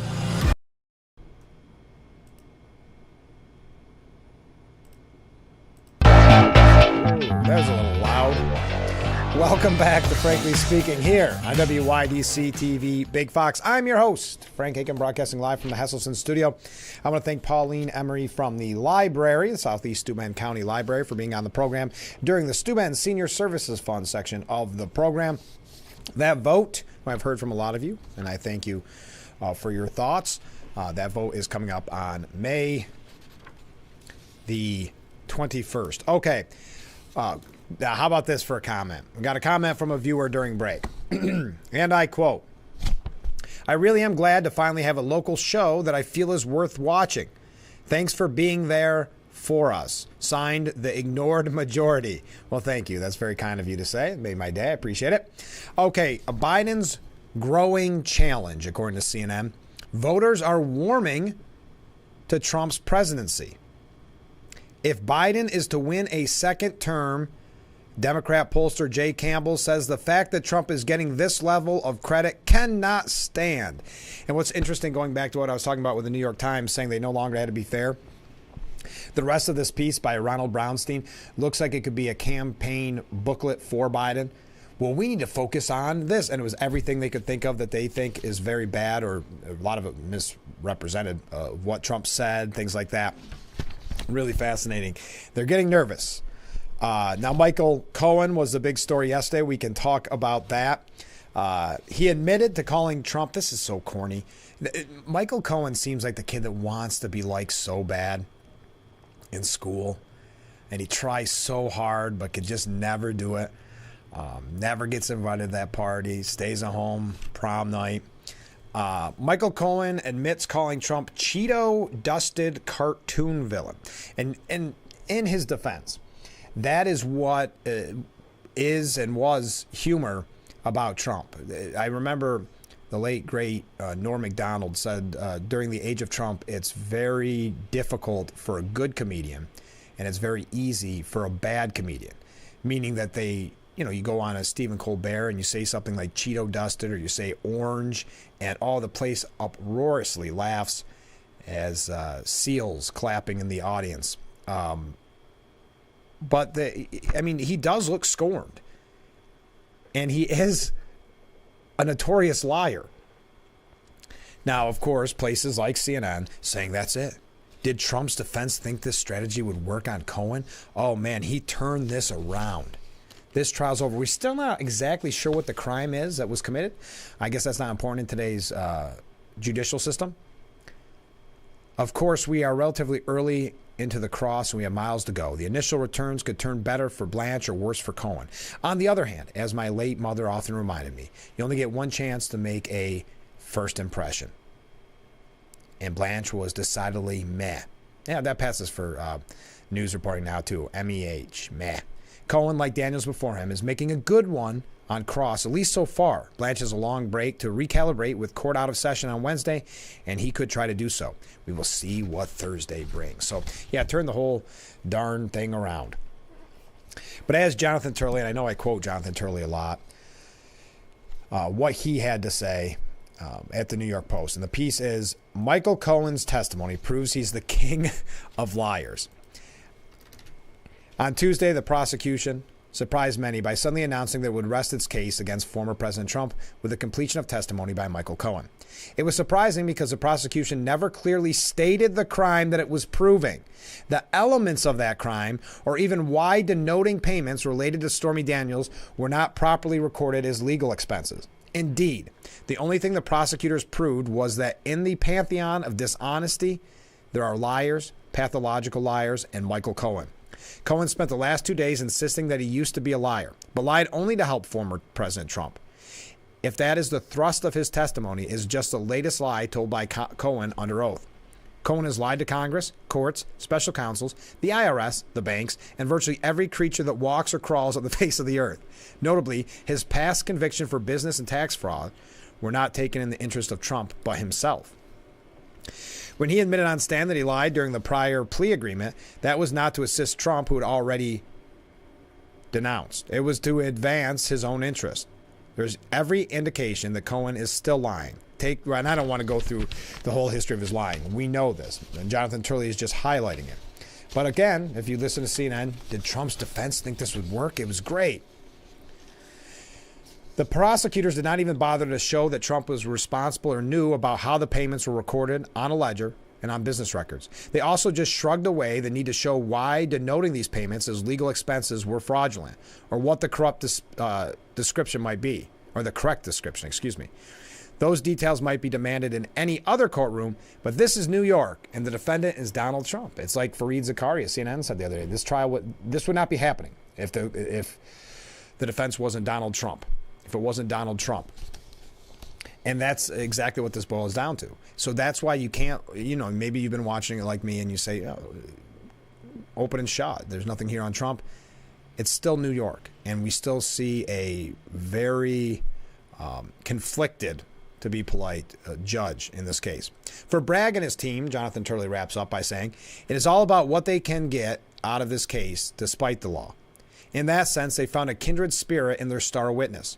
And Michael Cohen has finally found a place that values what he calls, on his reality show promo, his particular set of skills. Yes, they wanted a liar, anything they could get. And it's just like with Stormy Daniels. They just had her on there with the immense details to embarrass the former president. Greg Jarrett said, liar Michael Cohen can run but can't hide from the truth, even though lying is in his DNA. Given Cohen's record, it is baffling why any responsible prosecutor would call him to the stand, much less hang his entire case on the credibility of an unhinged and incurable fabricator. It is a measure of Manhattan District Attorney Alvin Bragg's desperate bid that he wants to win. Without Cohen, the DA's ambition to put Trump behind bars would dissolve. If it hasn't dissolved already, but I believe that well, it's scary to think where this could actually go. There's actually a piece, and I don't know if I have it here in front of me, saying that my experience as a New York City juror leads me to believe the unthinkable could happen. That's by Dero Murdoch. We'll talk about that in a second. But finishing up with what Greg Jarrett had to say. Lawyers call cross-examination the engine of truth. It strips the veneer off of a phony witness and exposes him to the scrutiny of hard facts and uncomfortable truths. There is no hiding Cohen's thirst for vengeance. You'll find it in plain sight in his book, Disloyal, another one titled Revenge, and you'll see it on his TikTok if that interests you. If jurors are paying attention to Cohen, they'll see extraordinary everything devoid of morals and conscience. He is untruthful and untrustworthy, which makes him the worst kind of witness and the perfect witness for the Manhattan District Attorney. As much as jurors may hate Cohen, Bragg is banking on the hope that they will hate Trump more. We've got to take a short break. Stay with us. We'll be right back with Frankly Speaking. Last break of this edition, the Wednesday edition of Frankly Speaking. I'm Marianne Crawford. I've lived here for 70 years, but I do fine right here in my house, and I want to be here as long as I can be. And I feel comfortable knowing that if something happened to me, someone would know because of the cameras that are installed in various spots in my home. That has been a wonderful gift to me to be able to have that security and that support from Full Circle America, and that's what it's all about.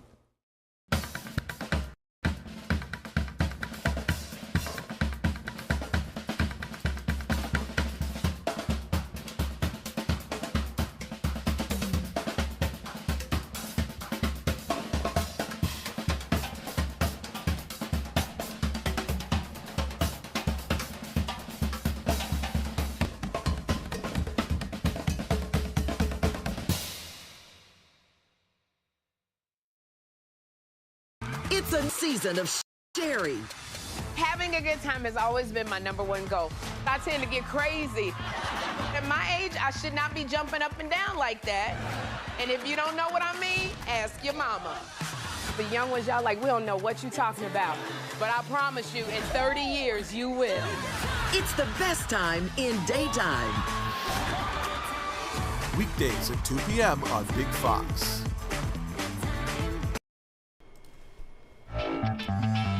Overlooking beautiful Market Street as we broadcast live from the Hesselson studio.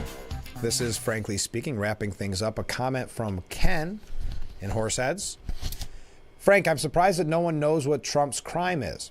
He has the audacity to run for president again and doesn't bow to the deep state or legacy media. Well, of course, Ken, But the fact that they don't even have to, and they're not hiding that. I mean, essentially they're not hiding that. But the fact that they haven't even had to say, okay, Judge, this is what we're charging him with.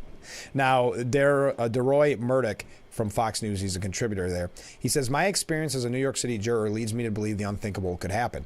And what he's actually saying, and I know the headline's an attention grabber, but what he's saying is the times that he served, he believes that, and it, quote, if lurid but legal reflects the opinions of 12 of my fellow Manhattanites who tend to be tough but fair, then former President Donald J. Trump will be acquitted on all charges and go back to where he belongs, the campaign trail. So he believes that it's headed in the right direction. Did you see Trump took a shot at Alan Dershowitz yesterday? In full disclosure, I interviewed Alan Dershowitz quite a few times in the past. He said, Alan Dershowitz, a great gentleman. And he started reading some quotes from what legal experts had to say. This is election interference at the most obvious. And every American, no matter whether you're on the Trump team or against him, whatever political affiliation it is, and he goes on to say he's a Democrat, he can't be right about everything. He's making a big mistake. If you're Jewish and you're a Democrat, and that includes Alan Dershowitz, you got to have your head examined when you see what's going on with Israel.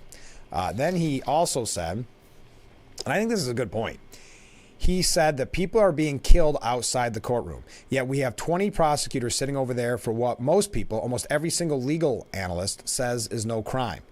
The former president then held up a mugshot of a migrant, claiming that this is what they should be looking at right here. This is called our new wave of crime, migrant crime. I call it Biden migrant crime. That's a tongue twister. The mugshot appeared to be that of Melvin Jesus Aquino Ancrez, who was arrested in connection to the death of a 3-month-old baby. Yes, Mike Johnson was there making an appearance at a Manhattan courthouse. I'm not sure. I mean, I'm not knocking it. I don't know why. According to CNN, Johnson's embrace of Trump is a sign that the presumptive GOP nominee's transgressions, including his 2 impeachments, his attempt to destroy democracy to stay in office, his 3 other indictments, his vows to use a second term to weaponize presidential power against political enemies, and to start mass deportations of undocumented migrants, as well as his embrace of rhetoric that echoes 1930s dictators, are no impediment to a party that craves a return to full power. Can I say this? You've got to give the New York Times credit for at least coming out and saying we're not going to be fair with Trump. CNN is cowardly for not just coming out and saying, you know what, we don't like Trump, so we're going to write pieces like that, like what you just heard there. But they're not... They don't have the courage, the moral fortitude to just come out and say what they're actually doing. Michael Goodwin, I hate comments like this, but Michael Goodwin says the 2024 race to the White House is now Donald Trump's to lose. Yes, it's far from over, but recent science suggests it's now Trump's race to win or lose. And the concept is Michael Goodwin saying, you've got to play it safe and those type of things. It's common to say that in politics anything can happen, but it's not entirely true in this case. There's little chance Biden can dramatically improve his performance numbers in a few months, which is why I say the race is Trump's to win or lose. We are out of time for today's edition of Frankly Speaking. Boy, that was fun. I can't believe it's Wednesday already.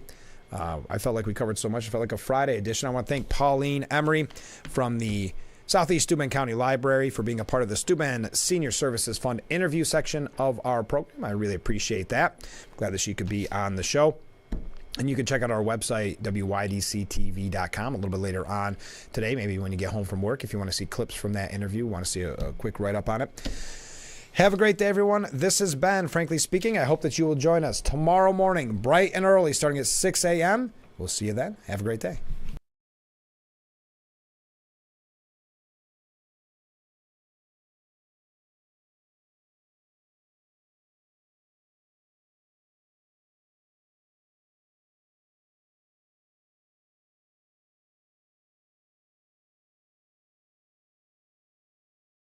The Big Fox website is here now. WYDCTV.com. Local and national news that keeps you informed and involved. WYDCTV.com. Today's weather, up to date and in your town. WYDCTV.com. Sports news, local events, and health stories that affect you. WYDCTV.com. The Big Fox website.